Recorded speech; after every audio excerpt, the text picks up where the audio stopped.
लिए ही ये बहुत ही इंपॉर्टेंट टॉपिक है, तीनों के लिए, ठीक है। सो आइए करते हैं शुरुआत कहानी की आज के टॉपिक के साथ। हम एक नए टॉपिक की शुरुआत करने वाले हैं, दैट इज सिमेट्री एलिमेंट। तो सिमेट्री एलिमेंट्स का जो एक मैं वैसे तो नाम इसको लूं तो उसको it should be called as symmetry of molecules. और इस सिमेट्री ऑफ मॉलिक्यूल्स के अंदर हम दो टॉपिक पढ़ते हैं, that is one is symmetry elements and the second topic is symmetry operations. जहां तक बात है सिमेट्री एलिमेंट की तो जैम में भी आता है, नेट में भी आता है, गेट में भी आता है, ठीक है। और जब बात है सिमेट्री ऑपरेशंस की एक केवल टॉपिक जो है वो नेट गेट में आता है। अब ये क्या टॉपिक है, सारा टॉपिक का कोई नाम नहीं सुना, थोड़ा बहुत नाम सुना है, हां, तो वो सारी कहानी जो है आपको समझाने दूंगा। पहले तो बात करेंगे जो सिमेट्री एलिमेंट नाम का जो टॉपिक है ये क्या चीज है और ये किस तरीके से एग्जाम में आता है, और ये मतलब क्या इसका कोई सेपरेट टॉपिक है या फिर ये किसी टॉपिक के अंतर्गत या किसी टॉपिक के अंदर ही आता है, किसी टॉपिक के अंदर इसको पूछा जाता है दोस्तों। लेक्चर नंबर 1 दोस्तों, आइए टॉपिक की शुरुआत करते हैं। पहले इसके बारे में हल्का सा ब्रीफ इंट्रोडक्शन हुआ। टॉपिक का नाम है symmetry in the molecule. Symmetry हम एक कॉमन वर्ड यूज कर सकते हैं, तो ये सिमेट्री वैसे तो यहां पर लिखा सिमेट्री इन द मॉलिक्यूल या सिमेट्रीज ऑफ मॉलिक्यूल्स, पर सिमेट्री केवल किसी मॉलिक्यूल की नहीं, इस दुनिया में प्रेजेंट किसी भी लिविंग या नॉन लिविंग ऑब्जेक्ट की भी निकाली जा सकती है। मान लीजिए तो मेरे से पूछा चाहता हूं कि आप में सब क्या सिमेट्री लाई कर रही है, इस पंखे में क्या लाई कर रही है, ताजमहल में क्या लाई कर रही है, कैमरे में क्या लाई कर रही है, फोन में सिमेट्री क्या है, ये सारी बातें दोस्तों हम इसी सिमेट्री टॉपिक के अंदर पढ़ेंगे। एक सिमेट्री जो होती है दोस्तों वो किसी भी एक लिविंग या नॉन लिविंग ऑब्जेक्ट, माइक्रो या फिर मैक्रो सिस्टम्स, पृथ्वी ब्रह्मांड या फिर दोस्तों तुम एक पार्टिकल यानी कि एटम या इलेक्ट्रॉन, इन सब की सिमेट्रीज भी निकाल सकते हो। और वो सारी दुनिया की सिमेट्री निकालने का कॉमन तरीका हमने डेवलप किया दोस्तों, और वो कॉमन तरीका कहलाता है सिमेट्रीज। इस सिमेट्री को मैं बहुत डिटेल में आपको समझाने वाला हूं, पर आगे चलने से पहले इस टॉपिक की चर्चा एग्जाम पॉइंट ऑफ व्यू से कर लेते हैं। तो जब एग्जाम हो, नेट एग्जाम हो, गेट एग्जाम हो या कोई भी एग्जामिनेशन हो कॉम्पिटिटिव लेवल पे, केमिस्ट्री ओरिएंटेड कोई भी एग्जामिनेशन हो दोस्तों, तो ध्यान रखिए इस सिमेट्री नाम का टॉपिक हर जगह पे पूछा जाता है। कहां पूछा जाता है इस सिमेट्री नाम का टॉपिक? अक्सर आपसे इमेजिनेशन के टॉपिक पे पूछा जाता है। अब इमेजिनेशन के टॉपिक कौन कौन से बता देता हूं। तीन इमेजिनेशन के टॉपिक हमारे इमेजिनेशन के टॉपिक, इमेजिनेशन के टॉपिक्स हमारे पास कौन कौन से हैं? तीन टॉपिक्स हमारे पास इमेजिनेशन के होते हैं। पहला होता है दोस्तों फिजिकल केमिस्ट्री के अंदर सॉलिड स्टेट, जहां पे हम एटम्स आयंस की जो सिचुएशंस या पोजीशंस उनको इमेजिन करते हैं। सेकंड होता है दोस्तों हमारा ऑर्गेनिक के अंदर स्टीरियो केमिस्ट्री, और एक तीसरा टॉपिक है जो कि फिजिकल केमिस्ट्री का या केवल उसको इनऑर्गेनिक केमिस्ट्री का हिस्सा मानते हैं, हम उसको फिजिकल केमिस्ट्री रखते हैं, नाम इसका ग्रुप थ्योरी। तो ये तीन टॉपिक ऐसे हैं जिसमें से दोस्तों मैं बताऊं ये टॉपिक जैम में भी आता है, नेट में भी आता है, गेट में भी आता है। ये टॉपिक जैम में भी आता है, नेट में भी आता है, गेट में भी आता है। ये टॉपिक केवल नेट यानी कि एमएससी ओरिएंटेड एग्जामिनेशंस के लिए होता है। ग्रुप थ्योरी नाम का टॉपिक वो जैम में नहीं आता। अब इन तीनों टॉपिक के अंदर ये जो सिमेट्री नाम का टॉपिक है ये इंक्लूडेड होता है, यानी एक ही टॉपिक तीन जगह आता है, एक ही टॉपिक तीन जगह पे अक्सर पूछ लिया जाता है। तो इसलिए इस कॉमन टॉपिक को हम यही डील कर रहे हैं, एक अलग तरीके से डील कर रहे हैं, मतलब सेपरेटली पहले इसको पढ़ लेंगे, अब जब solid state stereo chemistry group theory start करेंगे ये टॉपिक हम दोबारा नहीं पढ़ेंगे। इतना यहाँ कॉमन हिस्सा सबका उतना कॉमन हिस्सा यहाँ कर लेंगे। अगर किसी टॉपिक मान लीजिए यहाँ यहाँ यहाँ किसी जगह पे कोई एक्स्ट्रा पढ़ने को बोली गई है तो वो एक्स्ट्रा फिर उन स्पेसिफिक टॉपिक के साथ करेंगे। मैं तुम्हें भी जानकारी लेकर बताऊं, जब मैं सिमेट्री नाम का टॉपिक अभी इस क्लास से लेकर अगले आने वाली क्लास सिखाऊंगा तो जितना मैं इन अगले आने वाली क्लास में कराने वाला हूं वो सफिशिएंट है, बल्कि ज्यादा ही है, मोर देन सफिशिएंट है सॉलिड स्टेट के लिए, मोर देन सफिशिएंट है स्टीरियो केमिस्ट्री के लिए, और दोस्तों ग्रुप थ्योरी के लिए हम कहेंगे वो सफिशिएंट है, उसका कुछ हिस्सा जो है वो ग्रुप थ्योरी में जाकर हम एक्स्ट्रा एडवांस लेवल पे मास्टर्स लोगों के साथ पढ़ेंगे। सो अभी के लिए दोस्तों हम सिमेट्री नाम का टॉपिक इन तीनों के लिए कॉमनली पढ़ने वाले हैं। ये आपका एक कोर टॉपिक है जहां पे हम इमेजिनेशन सीखेंगे और जहां मॉलिक्यूल को आपको देखने का फीलिंग एक समझ में आने लगेगा। सो आइए दोस्तों बिना किसी देरी के मॉलिक्यूल की फीलिंग लेने को, मॉलिक्यूल की फीलिंग लेने की शुरुआत हम करते हैं दोस्तों। और सिमेट्री जैसे कि मैंने कहा कि भाई सिमेट्री ना केवल लिविंग से आप लिविंग या फिर नॉन लिविंग दुनिया का कोई भी ऑब्जेक्ट हो, फॉर एनी ऑब्जेक्ट दुनिया के किसी भी ऑब्जेक्ट के लिए निकाला जा सकता है। पर यहां जब हम बात करेंगे केमिस्ट्री के अंदर तो हम यहां बात करेंगे मॉलिक्यूल्स की, कि मॉलिक्यूल्स के अंदर से आप अक्सर यहां पे आपसे पूछेगा सिमेट्री की बातें, तो हमारा कंसर्न क्या होगा? सिमेट्रीज फॉर मॉलिक्यूल्स, मॉलिक्यूल्स के लिए हमें सिमेट्रीज यहां पढ़नी है। अगर वैसे बात करूं तो सिमेट्री दुनिया में किसी के लिए भी निकाली जा सकती है। आइए अब हम सिमेट्रीज की शुरुआत करेंगे दोस्तों, जरा सामने देखिए प्लीज, सामने चलिए। सो दोस्तों हम यहां पढ़ने वाले हैं, हमने कहा सिमेट्री का हल्का सा इंट्रोडक्शन कर दिया, अब हम जो पढ़ने वाले हैं वो सिमेट्री ऑफ मॉलिक्यूल्स पढ़ने वाले हैं। तो किसी भी मॉलिक्यूल में सिमेट्री क्या चीज है? तो सिमेट्री को अगर मैं एक शब्द में और एक लाइन में एक्सप्लेन करने की कोशिश करूं तो सिमेट्री होती है किसी भी चीज का स्पेस में इक्वल डिस्ट्रीब्यूशन। एक लाइन में इसको एक्सप्लेन कर रहा हूं, what is symmetry? Symmetry is the equal distribution in space. किसी भी चीज का स्पेस में इक्वल डिस्ट्रीब्यूशन, जितना ज्यादा ये इक्वल डिस्ट्रीब्यूशन होगा स्पेस में उतना ज्यादा ही वो ऑब्जेक्ट सिमेट्रिकल कहलाएगा। मोर सिमेट्रिकल, लेस सिमेट्रिकल। यहां कभी भी ये नहीं कहेंगे कि ये सिमेट्रिकल नहीं है, ये सिमेट्रिकल है। हमेशा यहां एक कंपैरेटिव टर्म यूज की जाती है, मोर सिमेट्रिकल, लेस सिमेट्रिकल। ये ज्यादा सिमेट्रिकल है, ये कम सिमेट्रिकल है। सिमेट्रिकल तो थोड़ा सा बोल देते हैं, या तो ज्यादा बोलेंगे या फिर कम बोलेंगे, मोर सिमेट्रिकल या लेस सिमेट्रिकल। अभी जो सिमेट्रिकल हम बात कर रहे हैं कि भाई ये ज्यादा सिमेट्रिकल है, ये कम सिमेट्रिकल है, ये हम कैसे बोल रहे हैं? किस चीज के बेस पे बोलेंगे कि भाई ये प्राणी ज्यादा सिमेट्रिकल है, ये बोतल ज्यादा सिमेट्रिकल है, या ये फोन ज्यादा सिमेट्रिकल है? इसी के बीच में कंपैरिजन कराना होगा कि कौन ज्यादा सिमेट्रिकल, कौन कम सिमेट्रिकल। दोस्तों उसके लिए यहां हमें जरूरत पड़ती है कुछ पैरामीटर्स की। किसकी जरूरत पड़ती है दोस्तों? पैरामीटर्स की। आइए इसका एग्जांपल लेकर समझते हैं। Let's take an example. इतनी बात समझ में आ गई सिमेट्री क्या है? सिमेट्री बाय बेसिस समझे तो इक्वल डिस्ट्रीब्यूशन किसी भी चीज का स्पेस में, जितना इक्वल डिस्ट्रीब्यूशन वो सिमेट्रिकल। अच्छा एक बात, दूसरी बात, सिमेट्री किस चीज की निकाली जाती है? किसी भी चीज की निकाल सकते हो, मॉलिक्यूल की, एटम की, संसार में प्रेजेंट इस एसी की, इस बोतल की, मेरी, तुम्हारी, कुत्ते की, बिल्ली की, ताजमहल की, इस बिल्डिंग की, किसी की भी निकाल सकते हो। माइक्रो सिस्टम से लेकर मैक्रो सिस्टम, किसी की भी तुम सिमेट्री निकाल सकते हो दोस्तों, किसी की सिमेट्री निकाल सकते हो। चलिए तो यहां हम क्योंकि केमिस्ट्री पढ़ते हैं मॉलिक्यूल की निकालेंगे, ठीक है। तो जैसा कि मैंने यहां पे कहा दोस्तों कि सिमेट्री मॉलिक्यूल की निकालेंगे, सिमेट्री इक्वल डिस्ट्रीब्यूशन स्पेस होता है। और ये जो इक्वल डिस्ट्रीब्यूशन है या हम जो कह रहे हैं कि कोई मोर सिमेट्रिकल है, कोई लेस सिमेट्रिकल है, ये किस बेस पे कह रहे हैं? मैंने कहा इनको बताने के लिए कि ये मोर सिमेट्रिकल, ये लेस सिमेट्रिकल, तो यहां पे कंपैरिजन के लिए कोई ना कोई पैरामीटर लेके चलने पड़ेगा ना कि भाई इसमें ये चीजें पाई गई तो ये ज्यादा सिमेट्रिकल हुआ, इसमें ये चीजें नहीं पाई गई ये कम सिमेट्रिकल हुआ। तो वो चीजें क्या है जिनके बेस पे ये डिसाइड करें कि ये ज्यादा सिमेट्रिकल है, ये कम सिमेट्रिकल है? इसको मैं तुम्हें एग्जांपल के रूप में समझा रहा हूं। लेट्स सपोज मान लीजिए बहुत कॉमन एग्जांपल है, अक्सर तुम सबके घर में ये एग्जांपल समय समय पे घटता रहता है, मतलब कंडक्ट होता रहता है। तो जब आप सब में पता चले अपने बड़े भाई बहनों का या घर में किसी कजन का या तुम सब कभी हो सकता है कभी जब शादी वादी की बात चलती है अक्सर आप सब क्या करते हैं, लड़की लड़का ढूंढने जाते हैं। तो मैं कॉमन एग्जांपल लेकर चल रहा हूं ह्यूमंस का लेके, ठीक है। सो जब मान लीजिए हम ह्यूमंस की बात करें और जब अक्सर ये सब प्रोसेस पहले जो हमारे अरेंज मैरिज का प्रोसेस होता है उसमें लड़का लड़की देखने जाते हैं तो क्या करते हैं? मान लीजिए तुम्हारे पास ऑप्शन है दो लड़के ढूंढने का, मान लीजिए एक लड़का और एक लड़का और है, तो हम दोनों में से किसको सेलेक्ट करोगे? तो हम दोनों में से किसको सेलेक्ट करोगे? इन सिलेक्शन का जो क्राइटेरिया है वो तुम अक्सर अपने घर में क्या अपनाते हो? तो जो बेसिक क्राइटेरिया उसमें से कहते हैं अच्छा इसकी आंखें अच्छी है, इसकी आंखें थोड़ा, इसका चेहरे का नक्शा थोड़ा अच्छा नहीं है, उसके चेहरे का नक्शा थोड़ा अच्छा है, अच्छा इसकी हाइट बड़ी है, इसकी हाइट छोटी है। ये ऐसे करके कुछ ना कुछ पैरामीटर्स लगाते हो जिसके बेस पे आप एक को रिजेक्ट करते हो, एक को सिलेक्ट करते हो। सो मेरा कहना है जैसे ह्यूमंस को आपने किसी ना किसी पैरामीटर के बेस पे आंख, नाक, कान, अच्छा दोनों हाथ की लंबाई बराबर है या कुछ और है, कुछ भी ऐसा है, मैं यहाँ किसी को मौका दिखा रहा हूँ, मैं यहाँ पे सिर्फ कहना चाह रहा हूँ कि जैसे हमने ह्यूमंस में कंपैरिजन करने के लिए आंख, नाक, कान ये पैरामीटर यूज किए, ऐसे ही जब इस दुनिया में किसी भी ऑब्जेक्ट को कंपैरिजन के लिए यूज किया जाएगा, कंपैरिजन करा जाएगा, तो दोस्तों उसके लिए क्या यूज करेंगे? तो मान लीजिए मुझे एक पंखा मेरे सर पे लगा हुआ है, एक मेरे वाला पंखा है, उन दोनों में कंपैरिजन कर रहा हूँ, तो उन दोनों कंपैरिजन करने के लिए क्या मैं आंख, नाक, कान ऐसा पैरामीटर यूज कर सकता हूँ? तो क्या पाओगे पंखों की कब से आंख, नाक, कान होंगे? तो यही तो मैं कहना चाह रहा हूँ कि भाई ये जो आंख, नाक और कान हमने यूज किया पैरामीटर, वो तो केवल ह्यूमंस के लिए यूज किया, केवल किसके लिए यूज किया? ह्यूमंस के लिए यूज किया। अगर मुझे सारी दुनिया में, इस संसार में किसी के भी बीच में अगर कंपैरिजन करना हो कि कौन ज्यादा सिमेट्रिकल है, कौन कम सिमेट्रिकल है, तो फिर मैं कुछ गिने चुने पैरामीटर पे डिपेंड नहीं रहता। मुझे ऐसे पैरामीटर की सख्त जरूरत है जो सभी में कॉमन पाए जाए, जिसमें सभी के अंदर जो अप्लाई हो सके, तो सबके अंदर अप्लाई हो सके। तो ऐसा क्या चीज है सब में अप्लाई हो सके? पंखे में भी हो, हम में भी हो, इस बोतल में भी हो, इस फोन में भी हो, सब में ऐसा क्या होगा? ऐसी कौन सी चीज है जो हम सब में कॉमन है? तो दोस्तों हम यहाँ कहते हैं कि हमने यानी कि साइंटिस्ट लोगों ने यहाँ पे क्रिएट किए कुछ ऐसे ही पैरामीटर्स जिनके बेस पे दोस्तों सारे संसार के किसी भी दो ऑब्जेक्ट्स को, चाहे वो लिविंग है चाहे वो नॉन लिविंग है, उनको कंपेयर किया जा सकता है, उनके अंदर सिमेट्री का कंपैरिजन किया जा सकता है। और वो पैरामीटर यहाँ कहलाए सिमेट्री एलिमेंट्स, जिसका नाम मैंने सबसे पहले लिया और इसके नाम पे आज का लेक्चर क्रिएटेड है। सो हमने कहा कि कोई भी जो दुनिया में सिमेट्री होती है दोस्तों, ये सिमेट्री जो है वो कभी भी आप पहली बात तो इंडिविजुअली डिफाइन नहीं कर सकते। बड़ा मतलब एक हमने बड़ा आसानी से बोल दिया इक्वल डिस्ट्रीब्यूशन स्पेस, और इक्वल डिस्ट्रीब्यूशन कैसे एक्सप्लेन करें? इनको एक्सप्लेन करने के लिए दोस्तों हमें दो चीजों की जरूरत पड़ती है, यानी कि सिमेट्री किसी भी ऑब्जेक्ट में एक्सप्लेन करने के लिए दो चीजों की जरूरत पड़ती है। पहला कि हमें कुछ ना कुछ पैरामीटर्स चाहिए, तो यहाँ जिन पैरामीटर्स के बेस पे किसी भी मॉलिक्यूल किसी भी ऑब्जेक्ट में सिमेट्री एक्सप्लेन की जाएगी, उन पैरामीटर्स को उन ज्योमेट्रिकल टूल्स को इनको बोलते हैं ज्योमेट्रिकल टूल्स। तो क्या बोलते हैं ज्योमेट्रिकल टूल्स? टूल्स जैसे कि औजार जिनके बेस पे डिसाइड कर रहा है। सो दोस्तों जिन ज्योमेट्रिकल टूल्स या जिन पैरामीटर्स और पैरामीटर्स जिनके बेस पे सिमेट्री डिसाइड कर रहे हो, इनको यहाँ एक नाम दिया जाता है दोस्तों, दैट इज नाम is symmetry elements. The name is called as symmetry elements दोस्तों। एग्जांपल के तौर पे यहाँ मैं तुम्हें कुछ नाम बता देता हूँ जो सारी दुनिया में किसी भी दो ऑब्जेक्ट के बीच में कंपैरिजन करने के लिए कॉमन पैरामीटर यूज किए जा सकते हैं। सबसे पहले नाम आता है दोस्तों एक लाइन का, तो लाइन एक पैरामीटर है, सिमिलरली प्लेन एक पैरामीटर है। अब एक लाइन के अलग रोटेशन करवाते हैं दोस्तों, प्लेन के अलग रिफ्लेक्शन करवाते हैं, बातें सिखाऊंगा सारी। तो ये जो पैरामीटर बताइए, एक लाइन, ये एक प्लेन, तो ये तो भाई आप एक आदमी में भी चेक कर सकते हो, एक कुत्ते में भी चेक कर सकते हो, एक बिल्ली में भी चेक कर सकते हो, पंखे में भी चेक कर सकते हो, ताजमहल में भी चेक कर सकते हो, और केमिस्ट्री के सभी मॉलिक्यूल में भी चेक कर सकते हो। सिर्फ ये वो कॉमन पैरामीटर्स है जो कहीं भी किसी भी दो ऑब्जेक्ट के बीच में कंपैरिजन के लिए यूज किए जाते हैं। लाइन, प्लेन और जैसे और भी होते हैं। अब दोस्तों यहाँ पे बात एक और आगे अटक जाएगी। देखो केवल ज्योमेट्रिकल टूल्स हमारे लिए काफी नहीं है। मान लीजिए मैं कह रहा हूं कि तुम्हारी बाइक खराब हो गई और मैंने तुम्हें औजार पकड़ा दिए, ये लो, ये पाना ले लो, ये पेचकस ले लो, ये ले लो, स्क्रूड्राइवर ले लो और ठीक कर दो। मैंने तुम्हें सामान तो दे दिया, औजार दे दिए, और जब तक तुम उस औजार या उस टूल्स को यूज नहीं करोगे, उस टूल्स को ऑपरेट नहीं कराओगे, चीजों को ठीक करने के लिए स्क्रू ड्राइवर को ऐसे घुमाओगे नहीं, उस पानी को ऐसे रोटेट ना करोगे दोस्तों, मतलब जो मैंने पैरामीटर्स जो मैंने टूल्स रखे हैं, उन टूल्स को तुम यूज ही नहीं करोगे, तो क्या वो चीज ठीक हो जाएगी क्या? अब यहाँ तो ठीक नहीं होगी, केवल औजार देने से ऐसे पूजा करने से ऐसे ठीक नहीं होगी दोस्तों, उनका कोई ना कोई तो काम कराना पड़ेगा। सिमिलरली जैसे ये सिमेट्री हम ढूंढने जा रहे हैं किसी भी दो ऑब्जेक्ट में, और उस सिमेट्री को ढूंढने के लिए मैंने कहा इन ज्योमेट्रिकल टूल्स की जरूरत पड़ेगी, पर केवल ज्योमेट्रिकल टूल लेके बैठ जाओगे तो क्या सिमेट्री पता लगानी रहेगी? आंसर नहीं। इन ज्योमेट्रिकल टूल की हेल्प से हमें कुछ ऑपरेशंस कराने पड़ेंगे, तब जाके कंबाइंडली ज्योमेट्रिकल टूल्स और उनके ऑपरेशन दोनों से कंबाइंडली किसी एक मॉलिक्यूल के अंदर हम एक्सप्लेन कर पाएंगे कि इसके अंदर कैसी सिमेट्री है। सो यहाँ हम कहेंगे टूल्स हमारे पास आ चुके हैं। नाउ इन टूल्स का यहाँ ऑपरेशन कुछ ना कुछ करवाया जाता है। सो इन टूल्स की मदद से जो यहाँ ऑपरेशंस करवाए जाते हैं उनको हम नाम देते हैं सिमेट्री ऑपरेशंस। तो यहाँ सिमेट्रीज को दो हिस्सों में डिवाइड कर दिया गया। या हम ये कहेंगे डिवाइड तो नहीं किया, हम ऐसा बोलेंगे कि सिमेट्री जो है वो दो हिस्सों से या इन दो पैरामीटर से, symmetry elements and symmetry operation, इन दोनों चीजों से कंबाइंडली एक्सप्लेन की जाती है। मैं स्टेटमेंट लिखवा दोस्तों, अब तुम सिमेट्री ऑपरेशन बोले तो समझाओ ना क्या सिमेट्री ऑपरेशन। एग्जांपल के तौर पे जो तुमने यहाँ लाइन एज अ टूल लिया है, या लाइन की मदद से, एक लाइन की मदद से हम रोटेशन करवाते हैं किसी भी एक ऑब्जेक्ट के अंदर, किसी भी एक मॉलिक्यूल के अंदर। जो तुमने यहाँ प्लेन एज अ टूल लिया है, प्लेन एज अ औजार एज अ टूल लिया है, इस प्लेन की मदद से दोस्तों यहाँ रिफ्लेक्शन करवाते हैं और रिफ्लेक्शन करवा के कहानी को चेक करते हैं एटसेट्रा। सो यहाँ जो टूल्स लिए जाते हैं उनके अलग हम कुछ ऑपरेशंस कराते हैं एंड ये दोनों मिलकर किसी मॉलिक्यूल में सिमेट्री को एक्सप्लेन करते हैं। तो दोस्तों यहाँ से हम सिमेट्री की डेफिनेशन बता सकते हैं, सिमेट्री क्या है? तो कहेंगे symmetry in a molecule is combinedly defined by symmetry elements and its operation। किसी भी मॉलिक्यूल में सिमेट्री जो है दोस्तों, वो किसी भी मॉलिक्यूल में जो सिमेट्री है वो दोस्तों कंबाइनली बताई जाती है बाय सिमेट्री एलिमेंट्स यानी कि ज्योमेट्रिकल टूल्स एंड उसके ऑपरेशन दोनों को मिला के किसी मॉलिक्यूल में सिमेट्री बताते हैं।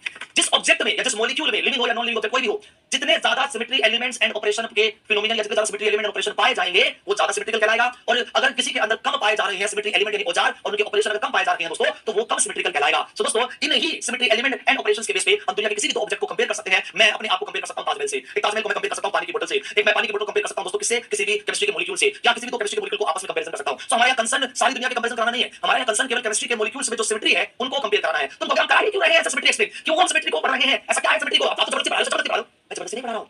हमें यहां से बात समझ में आई कहीं ना कहीं सिमेट्री जो है वो एक मॉलिक्यूल के 3D ओरिएंटेशन से जुड़ी हुई होती है कि उस स्पेस में मॉलिक्यूल किस तरीके से फैला हुआ है। अगर एक मॉलिक्यूल स्पेस में किस तरीके से फैला हुआ है तो उस मॉलिक्यूल की प्रॉपर्टीज उस फैलाव से काफी हद तक एसोसिएटेड रहती है। यानी उस मॉलिक्यूल की ऐसी बहुत सारी प्रॉपर्टी है जो उस मॉलिक्यूल के 3D स्पेस में कितना वो फैला हुआ है, किस डायरेक्शन में फैला हुआ है, इन पे डिपेंड करती है। और केमिस्ट्री में ऐसी बहुत सारी प्रॉपर्टीज आप तीन बहुत इंपॉर्टेंट चैप्टर के अंदर पढ़ते हैं। सॉलिड स्टेट के अंदर पढ़ते हैं कि फैलाव कैसा है, रिपीटेशन एंड ऑल, है ना। फिर आप स्टीरियो केमिस्ट्री के अंदर देखते हैं एक मॉलिक्यूल का स्टीरियो केमिस्ट्री क्या है। फिर यही एक टॉपिक नेट गेट के बच्चे ग्रुप थ्योरी के अंदर भी देखते हैं। सो ये कॉमन टॉपिक उन तीनों जगह पे काम आता है चाहे मॉलिक्यूल के स्पेशियल ओरिएंटेशन की बात होती है। So whenever there is a discussion of spatial orientation of a molecule there will be a huge help of symmetry of the molecules. या दिस हेल्प हम किसके लिए दोस्तों सिमेट्री ऑफ द मॉलिक्यूल के लिए, इसी वजह से इस टॉपिक को पढ़ रहे हैं। इनके नामों पे बचाइए और इसमें कंफ्यूजन होने की कतई जरूरत नहीं है। ये टॉपिक निहायत ही आसान टॉपिक है। कुछ बच्चे इसके नामों में फैल जाते हैं, गुम हो जाते हैं। अरे भाड़ में नाम सीधा याद रखो सिमेट्री के मॉलिक्यूल की क्या होती है। हम कहेंगे दोस्तों कि जितना मॉलिक्यूल का जितना किसी भी ऑब्जेक्ट का स्पेस में इक्वल डिस्ट्रीब्यूशन होगा उतना ही वो ऑब्जेक्ट सिमेट्रिकल होगा। अगर अच्छा ऐसा है, हमने अभी भी बोला एक ऑब्जेक्ट या एक मॉलिक्यूल, कोई भी ऑब्जेक्ट या एक मॉलिक्यूल जितना ज्यादा स्पेस में इक्वल डिस्ट्रीब्यूट होगा उतना ज्यादा सिमेट्रिकल होगा। तो बताइए तुम्हारे अकॉर्डिंग ऐसी वो कौन सी शेप है, जो मोस्ट सिमेट्रिकल कैटेगरी में रखी जा सकती है? बताओ, मैं देखता हूं तुम्हारे पास चल रहा है।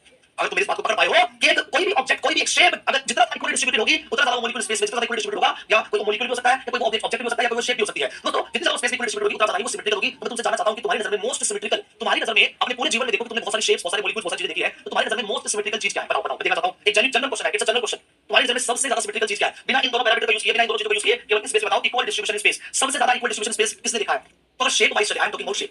स्फीयर एक ऐसा है, स्फीयर एक ऐसा हमारा एक शेप है जो सेंट्रल पॉइंट से हर डायरेक्शन में इक्वल डिस्ट्रीब्यूटेड है। From the central point, it is equal distributed in all direction. So among the shapes, rectangle, square, cube, cuboidal, sphere is the one. Sphere एक गोला, एक ऐसा एक शेप होता है दोस्तों जो मोस्ट सिमेट्रिकल कैटेगरी में रखा जाता है। Equal distribution in shape, equal distribution in space दोस्तों, वो आपका दोस्तों स्फीयर है। ठीक है, चलिए आगे चलते हैं। बड़ा कॉमन सा मैंने क्वेश्चन बताया, कहा था चलेगी पत्ते पत्ते ट्रायंगल ट्रायंगल, कोई बात नहीं, अच्छा लगा तुम लोगों ने ट्राई किया, कोई बात। आइए हम आगे बढ़ते हैं, कहानी को आगे लेकर चलते हैं। सिमेट्री की बात नहीं की और थोड़ा सा सिमेट्री को समझने की कोशिश की ना।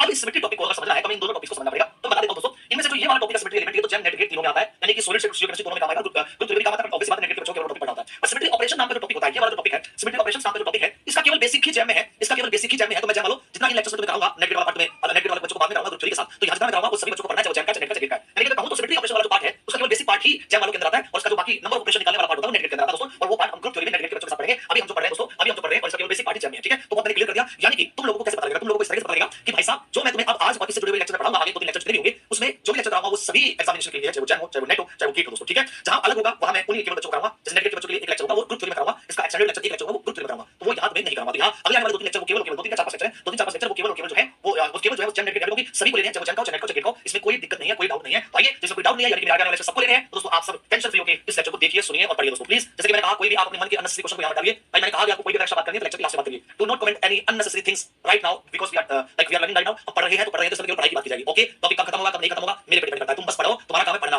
बाकी सब हम पे छोड़ दो। ठीक है, ये मैं बहुत बार बता चुका हूं। आई होप आपको बात समझ जानी चाहिए अगर आप सब इंसान है तो। बाकी आपके बच्चे आप क्या समझे। चलो दोस्तों आइए आगे बढ़ते हैं कहानी के साथ। अरे चिल करो यार, तुम तो पढ़ो, पढ़ते रहो। ठीक है, सिर्फ पढ़ना तुम्हारा काम है। ओके दोस्तों, चलिए टॉपिक की शुरुआत करते हैं। तो सिमेट्री नाम का टॉपिक हम पढ़ रहे हैं दोस्तों, सिमेट्री इन मॉलिक्यूल्स। और इसके अंदर हमें जो पहला टॉपिक पढ़ना है दोस्तों दैट इज सिमेट्रिक एलिमेंट्स। हमें जो टॉपिक इसके अंदर पढ़ना है सिमेट्रिक एलिमेंट्स पढ़ना है। सिमेट्रिक एलिमेंट्स हमें पढ़ना है, सिमेट्रिक एलिमेंट्स। ठीक है, सिमेट्री ऑपरेशन नाम का जो टॉपिक है वो हम यहां नेगेटिव करेंगे। हम केवल उसको लिखा देता हूं, मैंने बता ही दिया। तो यहां हम केवल दोस्तों उसका सिमेट्री एलिमेंट नाम का टॉपिक पढ़ेंगे, केवल सिमेट्रिक एलिमेंट्स पढ़ेंगे, यानी कि ज्योमेट्रिकल टूल्स पढ़ेंगे और उनके रिस्पेक्टिव ऑपरेशंस। ठीक है, ये टॉपिक पढ़ने वाले प्लीज जरा समझिए। इस टॉपिक के बारे में तुम सबने कहीं ना कहीं कभी ना कभी सुना है। क्या सुना है? अब मैं जब नाम लूंगा तुम सारे कहोगे हां सर नाम तुमने सुने। सिमेट्री एलिमेंट्स की जब बात करें तो कुल मिलाकर पांच प्रकार के सिमेट्री एलिमेंट्स होते हैं। पहला एक्सिस ऑफ सिमेट्री, खूब नाम सुना होगा तुम सबने, खूब नाम सुना होगा तुमने सबने। इसको अक्सर सीएन से पुकारा जाता है। सुना है तो अच्छी बात है, इसमें कोई दिक्कत नहीं है। सेकंड तुम सबने नाम सुना होगा plane of symmetry, plane of symmetry पूरा क्लासिफिकेशन कराऊंगा, टेंशन ना लो, इसको सिग्मा से पुकारा जाता है दोस्तों। तीसरा आपने कभी ना कभी नाम सुना होगा सेंटर ऑफ सिमेट्री, इसको हम अक्सर आई से रिप्रेजेंट करते हैं दोस्तों। नेक्स्ट हमने नाम सुना दोस्तों यहां पे fourth that is alternative axis of symmetry, alternative axis of symmetry, और इसको इम्प्रॉपर रोटेशन के नाम से भी जानते हैं, और ये एसएन से पुकारा जाता है दोस्तों, एसएन से पुकारा जाता है दोस्तों। पांचवा यहां पे होता है दैट इज आइडेंटिटी एलिमेंट, और इसको ई से पुकारा जाता है। ठीक है, हम ये सब में पाया जाता है, हम वन बाय वन आगे चलेंगे तो बताएंगे। यानी कुल मिलाकर हमारे पास पांच प्रकार के सिमेट्री एलिमेंट्स हैं, और इन पांच प्रकार के सिमेट्री एलिमेंट को हमें बारी-बारी हर मॉलिक्यूल में पहचानना है। हर मॉलिक्यूल में हम इन पांच चीजों को कंपेयर कराएंगे और देखेंगे किस मॉलिक्यूल में इनमें से पांच में से कौन-कौन सी चीजें लाई कर रही है और किसी दूसरे मॉलिक्यूल में इनमें से कौन-कौन सी चीजें लाई कर रही हैं। जितने ज्यादा सिमेट्री एलिमेंट और उसके ऑपरेशन किसी मॉलिक्यूल में एडजस्ट करेंगे उतना ज्यादा ही वो मॉलिक्यूल सिमेट्रिकल कहलाएगा। It's very simple. सो हमें इन सबको समझना भी है कि एक्सिस ऑफ सिमेट्री का मतलब क्या होता है और इसको कैसे चेक किया जाता है किसी मॉलिक्यूल में, ये एक्सिस ऑफ सिमेट्री किसी मॉलिक्यूल में है या नहीं है, ऐसे प्लेन ऑफ सिमेट्री किसी मॉलिक्यूल में है या नहीं है, सारे के सारे हमें वन बाय वन चेक करने होंगे। तो आइए बिना किसी देरी के हम वन बाय वन इन सबका एक हल्का-हल्का इंट्रोडक्शन करते हैं, फिर उनके बहुत सारे एग्जांपल इस दुनिया में जो एग्जिस्ट करते हैं उनको करेंगे दोस्तों। चलिए आगे जरा सामने देखिए। सबसे पहले शुरुआत करते हैं, यहां पे मैं हेडलाइन मार लेता हूं दोस्तों, लाइट्स क्लियर कर देते हैं। लिखा हुआ सिमेट्री,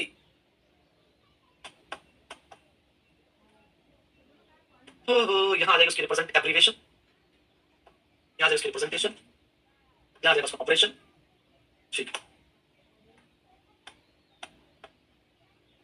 है, क्या ओके। सो यहां पे लिखा दोस्तों नाम, यहां लिखेंगे सिमेट्री एलिमेंट का नाम, जो भी सिमेट्री एलिमेंट है उसका नाम लिखेंगे। पहले हम केवल इंट्रोडक्शन देख रहे हैं, सिमेट्री एलिमेंट जो भी यहां लिखेंगे, उसकी एब्रिविएशन क्या होती है दोस्तों, वो यहां लिखेंगे एब्रिविएशन। उसका रिप्रेजेंटेशन क्या है वो यहां लिखेंगे रिप्रेजेंटेशन, रिप्रेजेंटेशन दोस्तों। उसका ऑपरेशन क्या है वो यहां लिखेंगे ऑपरेशन।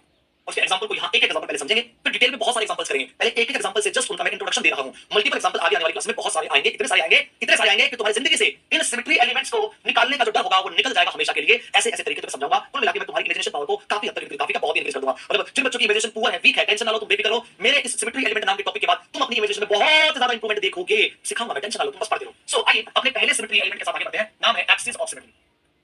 एक्सिस ऑफ सिमेट्री का एक और नाम होता है, इसको हम अक्सर प्रॉपर रोटेशनल एक्सिस के नाम से जानते हैं, प्रॉपर रोटेशनल एक्सिस के नाम से भी इसको जानते हैं दोस्तों। एब्रिविएशन की बात करें, इसका शॉर्ट फॉर्म क्या होता है, तो इसको अक्सर एओएस से, एक्सिस ऑफ सिमेट्री एओएस से एब्रिविएट करते हैं दोस्तों, एब्रिविएट करते हैं। रिप्रेजेंटेशन की बात करें तो इसको सीएन से रिप्रेजेंट किया जाता है। अब ये सी क्या है, एन क्या है, तो पहले मैं एन बता देता हूं क्या होता है। एन जो यहां होता है दोस्तों बराबर होता है, एन की वैल्यू बराबर होती है, यहां पे बराबर होती है दोस्तों 360 divided by angle of rotation, 360 divided by angle of rotation, 360 divided by angle of rotation के बराबर होगी n की वैल्यू। दोस्तों यहां किसी भी एक्सिस के लोग रोटेशन कराते हैं तो जितने भी डिग्री का रोटेशन कराएंगे वो एंगल ऑफ रोटेशन यहां भी दे देंगे, और जैसे वो एंगल ऑफ रोटेशन कराएंगे तो मान लीजिए 60 एक एक्सिस के लोग मान लीजिए मैंने 60 डिग्री से रोटेशन कराया तो मैं 60 डिग्री को यहां दूंगा तो 60 डिवाइड बाय 60 इक्वल टू 6, यानी कि उस एक्सिस का जो नाम होगा वो C6 कहलाने के लायक होगा या नहीं होगा, तो मैं सिखाऊंगा कैसे बताएंगे कि C6 होगा या नहीं होगा, तो तुम्हें अलग बात है। और यहां से कुछ बेसिस आप n वैल्यू निकाल सकते हो या C वैल्यू क्या है, C क्या है, C यहां पे वैसे साइकिल मल्टीप्लाई होता है, पर दोस्तों C का जो असली मतलब है वो सिर्फ मैथमेटिक्स से जुड़ा हुआ है, तो तुम्हें उसमें जाने की जरूरत नहीं है। अभी के लिए तुम्हारे लिए काफी C n रिप्रेजेंटेशन है YC, उसके लिए आपको ग्रुप थ्योरी नाम का टॉपिक है जो कि केमिस्ट्री में आता है, और ग्रुप थ्योरी नाम का टॉपिक है जो कि बीएससी मैथमेटिक्स के बच्चे पढ़ते हैं, तो वहां से वो टॉपिक निकल गया, तो वहां पे नहीं जाने का, ठीक है। अपने को समझना C n रिप्रेजेंटेशन बाहर गया, n की वैल्यू बताना चाहिए, बस इतना हमारे लिए काफी है। आगे आते हैं दोस्तों ऑपरेशंस की बात करते हैं दोस्तों। सो यहां ऑपरेशन क्या होता है, हम कहते हैं कि जब किसी एक्सिस ऑफ सिमेट्री की बात करेंगे तो वहां पे कोई भी एक एक्सिस होगी और उस एक्सिस के अलोंग रोटेशन होगा, जैसे ये एक्सिस है दोस्तों, इस एक्सिस के अलोंग, एक्सिस जहां मिलेगी इसके अलोंग रोटेशन होगा। अब रोटेशन इस साइड भी हो सकता है दोस्तों और रोटेशन इस साइड भी हो सकता है, दोनों में से किसी भी साइड करा लो कोई फर्क नहीं पड़ता, सेम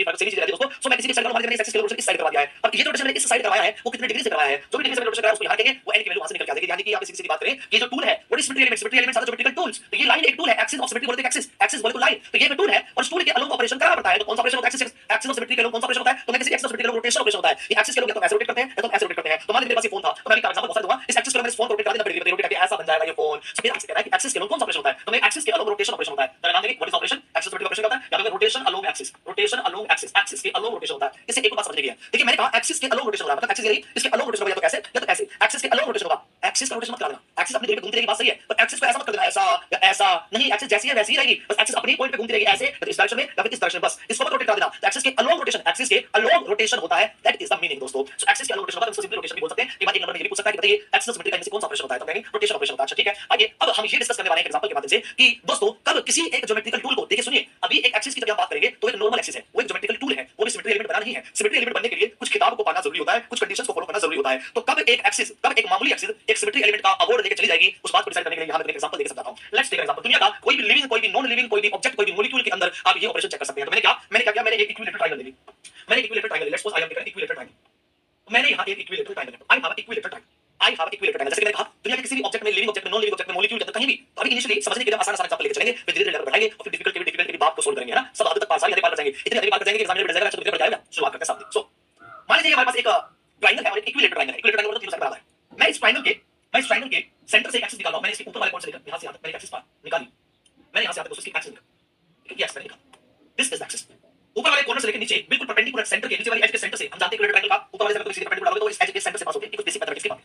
सो मैंने यहां पे एक्सिस निकाल दी, एंड नाउ इस एक्सिस के अलोंग मैं रोटेशन करवा रहा हूं। लेट्स सपोज मैंने रोटेशन करवाया 180 डिग्री का, इस एक्सिस के अलोंग मैंने रोटेशन करवाया 180 डिग्री का। तो मेरा एरो देखो लेफ्ट टू राइट की तरफ जा रहा है, इस एरो का मतलब है कि मैं लेफ्ट से राइट की तरफ रोटेशन करवा रहा हूं, यानी कि लेफ्ट से बाहर होते हुए राइट की तरफ मैं इस मॉलिक्यूल को या इस ऑब्जेक्ट को रोटेट करवा रहा हूं। So we have a equilateral triangle, हमारे पास एक इक्विलेटर ऊपर कॉर्नर है, नीचे दो कॉर्नर है, इनको जोड़ेंगे इक्विलेटरल ट्रायंगल है। इस इक्विलेटरल ट्रायंगल के दोस्तों सेंटर से एक एक्सिस पास है और इस एक्सिस के अलोंग मैं लेफ्ट से राइट रोटेशन करवा रहा हूं। तो रोटेशन जब होगी दोस्तों कैसे होगी, दोस्तों हम कहेंगे ये जो इक्विलेटरल ट्रायंगल होगी वो इस एक्सिस के अलोंग जब बाहर की तरफ 180 रोटेट किया जाएगा, यहां से 180 रोटेट करेंगे तो इक्विलेटरल ट्रायंगल का राइट हैंड वाला जो कॉर्नर होगा वो 180 के पीछे से घूम के लेफ्ट पे जगह पे आ जाएगा, और ये जो लेफ्ट वाला कॉर्नर होगा वो बाहर से घूम के राइट जगह पे आ जाएगा। यानी इक्विलेटरल ट्रायंगल जो है वो आपस में इस प्रकार से इंटरचेंज जाएगी, इस इक्विलेटरल ट्रायंगल के दोनों कॉर्नर जो है आपस में इंटरचेंज जाएंगे दोस्तों। आइए इसको सामने की तरफ समझाता हूं। Let's say we have a corner upside and we have corner यहां नीचे की तरफ है, इन तीनों को हमने मिला दिया, वी हैव इस प्रकार का कनेक्शन, हमारे पास इस प्रकार का क्या कनेक्शन दोस्तों। ओके, सो ये इक्विलेटरल ट्रायंगल हमारे पास पड़ी हुई है, ठीक है। इस इक्विलेटरल ट्रायंगल के सेंटर से हमने एक्सिस निकाली और इस एक्सिस के अंदर रोटेशन करवा दिया बाहर की तरफ 180 डिग्री। तो जब मैं इस इक्विलेटरल ट्रायंगल में 180 का रोटेशन करवाऊंगा दोस्तों तो ये दो कॉर्नर जो है वो आपस में इंटरचेंज जाएंगे। कैसे, ये वाला कॉर्नर तो बाहर की तरफ से रोटेट होके आएगा यहां, और ये वाला जो कॉर्नर वो पीछे से रोटेट होके आ जाएगा यहां। सो दोनों सकते होगा, इस प्रकार से आपस में इंटरचेंज हो जाएंगे, ठीक है। इन दोनों कॉर्नर्स का आपस में इंटरचेंज हो गया, ऊपर वाले का क्या होगा, तो आपको बात हमेशा ध्यान रखनी है, जब भी कोई सिमेट्री एलिमेंट या कोई एक्सिस या कोई चीज किसी भी एक पर्टिकुलर कॉर्नर या किसी भी एक एटम या किसी भी एक सेंटर से पास हो रही है, तो ये जो एक्सिस रोटेट होगी तो इस एक्सिस के अलोंग रोटेशन होगा, तो ये ऊपर वाला जो पॉइंट है वो इस एक्सिस के अलोंग घूम के जहां है वहीं रह जाएगा, मतलब ऊपर वाला पॉइंट वहीं घूमता रहेगा, वो कहीं भी अपनी पोजीशन नहीं बदलने वाला। कहने की बात ये है जिसके अलोंग भी एक्सिस या जिसके सेंटर जिसके अंदर से एक्सिस पास होती है, ऊपर वाले पॉइंट के अंदर से एक्सिस पास हो रही है, उस पॉइंट की जगह कभी नहीं बदलेगी, उस पॉइंट की पोजीशन कभी नहीं बदलेगी, जिन पॉइंट से वो पास नहीं होती उनकी पोजीशन बदल जाएगी, इन दोनों की पोजीशन बदलने वाली है, इस पॉइंट की पोजीशन बदलने नहीं वाली है। हेंस अब हम चेक करके देखते हैं कि भाई इनिशियली जो ये ऑब्जेक्ट था वो कैसा था और ऑपरेशन कराने के बाद इसकी शक्ल कैसी होगी। तो इनिशियली हम कहते हैं ये मॉलिक्यूल कुछ इस प्रकार से दिखता था, इनिशियली ये जो आपकी शेप थी वो कुछ इस प्रकार से दिखती थी दोस्तों। आइए अब हमने 180 डिग्री का रोटेशन करवा दिया तो देखते कैसे दिखने लगेगी दोस्तों। तो कहेंगे 180 डिग्री रोटेशन करवाएंगे तो ये कॉर्नर घूम के यहां से आएगा बाहर से, और ये कॉर्नर पीछे से घूम के दोस्तों यहां आ जाएगा दोस्तों। यानी कि कुल मिला के ऐसा लग रहा है कि दोनों कॉर्नर्स आपस में इंटरचेंज हो गए, ऊपर वाला जहां था वहीं रह गया, यानी कि ऐसा लग रहा है कि कोई फर्क नहीं पड़ रहा है, कोई फर्क नहीं पड़ रहा है, सिर्फ आपके कॉर्नर्स आपस में इंटरचेंज हुए हैं, ये दोनों कॉर्नर्स हुबहू सेम है, आपस में इंटरकन्वर्ट हो गए, इनको डिफरेंशिएट नहीं कर पाओगे। ऊपर वाला कॉर्नर तो कोई मूव नहीं हुआ, यानी इस एक्सिस के अलोंग 180 डिग्री रोटेट कराने पर जो ये फाइनल स्ट्रक्चर आई, this will be called as final structure. ऐसा लग रहा है कि फाइनल स्ट्रक्चर में कोई डिफरेंस आया ही नहीं है, ये फाइनल स्ट्रक्चर जो आई हमने देखा, ऐसा लग रहा है कि इसमें उसमें कोई डिफरेंस नहीं है। होगा कैसे, ये दोनों एज क्या हुआ, ये दोनों एज घूम के पलटी मार रही होगी, यहां आ गई होगी दोस्तों, इन दोनों आपस में घूम के पलटी मार रही होगी, यहां आ गई होगी, वो सेम स्ट्रक्चर बना रही है। तो अब हम कैसे कहें कि ये जो है आपकी जो एक एक्सिस है क्या ये सीएन एक्सिस कहलाएगी या नहीं कहलाएगी। देखिए अभी एक्सिस एक मामूली सी एक्सिस है, अब ये एक्सिस राजा बनेगी, किंग बनेगी, सिमेट्री एलिमेंट बनेगी या नहीं बनेगी, उसको बनने के लिए कंडीशन फॉलो करनी पड़ेगी। क्या कि भाई हम चेक करेंगे कि जो ये टूल है इसको जब ऑपरेट कराया गया सिस्टम पे, तो ऑपरेट करने के बाद आने वाली इनिशियल फाइनल स्ट्रक्चर ऑपरेट करने के बाद आने वाली फाइनल स्ट्रक्चर क्या इनिशियल स्ट्रक्चर पे सुपर इंपोजेबल है क्या। What do you mean by superimposable, superimposable का मतलब है क्या ओवरलैप हो रही है क्या। तो आइए चेक करते हैं दोस्तों। हमने चेक किया कि भाई साहब ये तो एक्जेक्टली हो रहा है, देखिए ये जो आपकी ट्रायंगल है रोटेट होने के बाद दोस्तों एक्जेक्टली ओवरलैप कर रही है, वो ओवरलैप कर रही है, कतई ओवरलैप कर रही है दोस्तों, 100% ओवरलैप कर रही है तो हम कहेंगे यस यस, ये दोनों के दोनों स्ट्रक्चर्स, इनिशियल और final structures before the operation and after the operation, yes एक दूसरे को ओवरलैप कर रही है। ओवरलैप करना कहलाता है सुपर इंपोज करना, ऊपर ओवरलैप करना कहलाता है सुपर इंपोज करना। अगर ये दोनों स्ट्रक्चर एक दूसरे पे सुपर इंपोज हो रही है, अगर ये दोनों स्ट्रक्चर एक दूसरे पे सुपर इंपोज हो रही है, तो इसका मतलब ये है कि भाई ये दोनों स्ट्रक्चर के बीच में सुपर इंपोज हो जाए तो फिर हाँ, इन दोनों स्ट्रक्चर के बीच में एक संबंध, एक रिलेशन घोषित कर देते हैं। ये दोनों स्ट्रक्चर्स इक्विवेलेंट स्ट्रक्चर कहलाएंगे। अगर ये दोनों स्ट्रक्चर ओवरलैप या फिर उस ओवरलैप का दूसरा नाम होता है सुपर इंपोजिबल, अगर ओवरलैप या सुपर इंपोजिबल हो जाए तो ऐसे दोनों की दोनों स्ट्रक्चर्स होती है वो इक्वी हम कहेंगे दोस्तों इक्विवेलेंट स्ट्रक्चर्स कहलाएंगे। इक्विवेलेंट स्ट्रक्चर्स, इक्विवेलेंट स्ट्रक्चर्स का मतलब है सिमिलर स्ट्रक्चर्स कहलाएंगे। शक्ल देख के पता लगे कि सिमिलर स्ट्रक्चर है, तो ये तो साइंटिफिक नाम है। आपको सिर्फ याद रखो कि जब हम कोई ऑपरेशन कराएं किसी एक टूल के अलोन तो इनिशियल और फाइनल स्ट्रक्चर सेम आनी चाहिए। अगर सेम आ गई तो बस हमारा काम हो गया। उसी को आप चाहे ओवरलैप बोलो, चाहे सुपर इंपोजिबल बोलो, चाहे इक्विवेलेंट स्ट्रक्चर बोलो, या हम इक्विवेलेंट स्ट्रक्चर का नाम यूज करेंगे। तो दोस्तों जब हम कोई सिमेट्री एलिमेंट के ऑपरेट करवाएंगे और करने के बाद फाइनल स्ट्रक्चर पे इक्विवेलेंट स्ट्रक्चर का रूप ले रही है, सिमिलर स्ट्रक्चर आ रही है, तो अब हम कह देंगे कि ये जो एक्सिस है वो भी मामूली एक्सिस नहीं बची, अब ये एक्सिस एक सिमेट्री एक्सिस कहलाएगी, या फिर हम कहेंगे ये एक्सिस अब एक एक्सिस ऑफ सिमेट्री कहलाएगी और इसका नामकरण कर दिया जाएगा। इसको सीएन एक्सिस पुकार दिया जाएगा। और यहां पे जब इसको सीएन एक्सिस पुकारेंगे तो n की वैल्यू क्या होगी? तो n की वैल्यू निकालेंगे इस फॉर्मूले से। इस फॉर्मूले में n 360 divide by angle of rotation 180 degree था। जब काटेंगे पीटेंगे 2 पे जाएगा तो n की वैल्यू 2 आ जाएगी। Hence this axis will be called as axis of symmetry and this axis का नामकरण will be called as C2 axis. So हम कहते हैं इस इक्विलेटरल ट्रायंगल में ये जो एक्सिस है वो C2 एक्सिस बन के निकल के बाहर आई, और या फिर ये बोल दिया जाएगा कि इस एक पर्टिकुलर मॉलिक्यूल इस पर्टिकुलर इक्विलेटरल ट्रायंगल के अंदर दोस्तों C2 axis of symmetry exist करेगी। आई होप आपको पर्टिकुलर एग्जांपल समझ में आया होगा। लेकिन मैं आप सबकी भावनाओं को समझ सकता हूं। आपके मन में, क्योंकि आप बच्चे हैं ना, आपके मन में अक्सर जब हम कोई भी टीचर कोई कांसेप्ट समझाता है तो आप उस कांसेप्ट को छोड़ के बाकी दुनिया में ये लग जाए तो क्या हो जाएगा सर, इसका पंखा तोड़ दो तो क्या हो जाएगा, इस साइड को हटा दो तो क्या हो जाएगा, या मिसाइल जोड़ दो तो क्या हो जाएगा। इन भावनाओं को अपनों को कंट्रोल करो। क्या करो? कंट्रोल। यही वो भावनाएं हैं जो तुम्हें तुम्हारे रास्ते से भटकाती है। ठीक है, हर एक चीज का एक सही समय है सीखने का। तो मैं तुम्हें जिस पैटर्न से सिखा रहा हूं चुपचाप सीखते रहिए।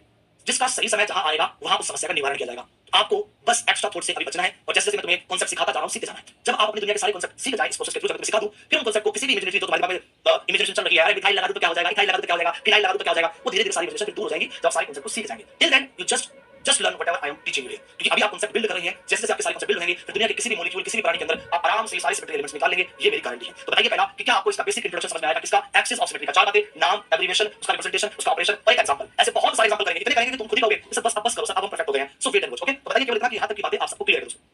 अब सीधा करिए कि what will happen when the triangles are equilateral triangles. सही बस यही मैं कह रहा हूं। अपनी भावनाओं को कंट्रोल करो, समय के साथ सब चीजों का निवारण होगा। पहले जो मैं पढ़ा रहा हूं उसको पढ़िए और जितना तुमसे क्वेश्चन पूछो उतना आंसर दीजिए। ठीक है, ट्रायंगल इक्विलेटरल होगी, आइसोसेलेस होगी तो क्या होगा, तीनों साइड अलग हो जाएगी तो क्या होगा, ट्रायंगल के पंख लगा दे तो क्या होगा, ट्रायंगल की मूंछ लगा दे तो क्या होगा, ट्रायंगल की आंखें लगा दे तो क्या होगा, सब समझ में आ जाएगा। इमेजिनेशन को कंट्रोल करिए, पहले कांसेप्ट सीखिए। ठीक है भाई, सब चीजों का समय होगा। अगर अभी स्टार्टिंग में तुम्हें आंख नाक कान लगा के समझाने लग गया, इसका आंख लगा दो, नाक लगा दो, कान लगा दो, फिर तुम्हारे कांसेप्ट कहीं बढ़ेंगे और तुम कंफ्यूजन की दिशा में चले जाओगे। पहले सभी सिमेट्री एलिमेंट्स को एक एक करके एक एक एग्जांपल के माध्यम से समझेंगे। आइए आगे बढ़ते हैं, एग्जांपल को आगे लेकर चलते हैं। लीजिए, मैं अब अपना अगला जो सिमेट्री एलिमेंट है वो मैं पढ़ाने जा रहा हूं। दैट इज इसमें स्लाइड को कॉपी कर लिया है। तो अब हम अगले सिमेट्री एलिमेंट पे आगे बढ़ते हैं दोस्तों। That is plane of symmetry. That is plane of symmetry. Plane of symmetry. चलिए, सेकंड सिमेट्री एलिमेंट हमारे पास है। पहले एक एक एग्जांपल के माध्यम से सब चीजें समझेंगे दोस्तों। सामने देखिए, प्लेन ऑफ सिमेट्री। अरे सोनो तेरे घर की बात ना भाई, इधर तू कहेगा ऑन हो जाओ, तू कहेगा बंद हो जाओ, जाता क्या सब लोग यार। Plane of symmetry, plane of symmetry. क्या मुझे टॉयलेट लगी है, सोनो कह रहा है टॉयलेट लगी है, क्या 2 मिनट रुक सकते हो क्या सब लोग यार। सामने देखो, प्लेन ऑफ सिमेट्री को हम दोस्तों P और S से एब्रिविएट करते हैं। प्लेन ऑफ सिमेट्री को P और S से एब्रिविएट करते हैं। इसकी जो रिप्रेजेंटेशन होती है दोस्तों सिग्मा से दी जाती है। सिग्मा आपका जो एक ये इस प्रकार का सिंबल है, इसको सिग्मा बोलते हैं। ठीक है, किससे देंगे? सिग्मा से देंगे। ठीक है, ऑपरेशन क्या होता है? प्लेन देखिए, एक्सिस के अलोंग हुआ था रोटेशन, प्लेन के अलोंग हुआ रिफ्लेक्शन, प्लेन के अलोंग हुआ रिफ्लेक्शन दोस्तों। सामने प्लेन ऑफ सिमेट्री यानी कि दोस्तों P और S इसको हम सिग्मा से रिप्रेजेंट करते हैं दोस्तों, और reflection. So plane of symmetry sigma से हम उसको रिप्रेजेंट करते हैं, और इसमें जो ऑपरेशन होता है वो प्लेन के अलोंग हम रिफ्लेक्शन करा के पता लगाते हैं। तो ये प्लेन जो होता है दोस्तों, जब हम प्लेन की बातें करते हैं तो प्लेन के अराउंड हम मिरर इमेजेस की बातें करते हैं। तो वही मिरर इमेजेस हमारी रिफ्लेक्शन इमेजेस होती है। तो यहां जो ऑपरेशन होगा वो रिफ्लेक्शन कहलाएगा कि प्लेन के अकॉर्डिंग हमें क्या करना है, रिफ्लेक्शन करना है। अब कैसे पता करते हैं प्लेन ऑफ सिमेट्री को? आइए मैं तुम्हें समझाता हूं, जरा समझ लीजिए। प्लेन ऑफ सिमेट्री कैसे पता चलेगा दोस्तों, समझ लीजिए दोस्तों। मुझे अगर इस पर्टिकुलर एक मान लीजिए इक्विलेटरल ट्रायंगल के अंदर चेक करना है कि क्या इसमें प्लेन ऑफ सिमेट्री एग्जिस्ट करती है या नहीं, तो कैसे चेक करूंगा? तो मैं इस इक्विलेटरल ट्रायंगल में कोई भी किसी भी जगह से एक प्लेन पास करूंगा। जैसे मैं प्लेन पास कर रहा हूं दोस्तों, मान लीजिए मैंने प्लेन पास किया यहां से, मान लीजिए मेरा ये प्लेन है, ये मेरा प्लेन है। एक बच्चा अक्सर दिखा देते हैं, इस प्रकार से दिखा सकते हो, कोई भी आपको मर्जी कोई भी दिखा दो, फिर सोचो कैसे दिखा दो। ठीक है, तो मैं दिखा दिया, ये वाला प्लेन। ठीक है, और ऐसा कर लो, ये वाला कर दो, लीजिए मेरे पास ये एक प्लेन है।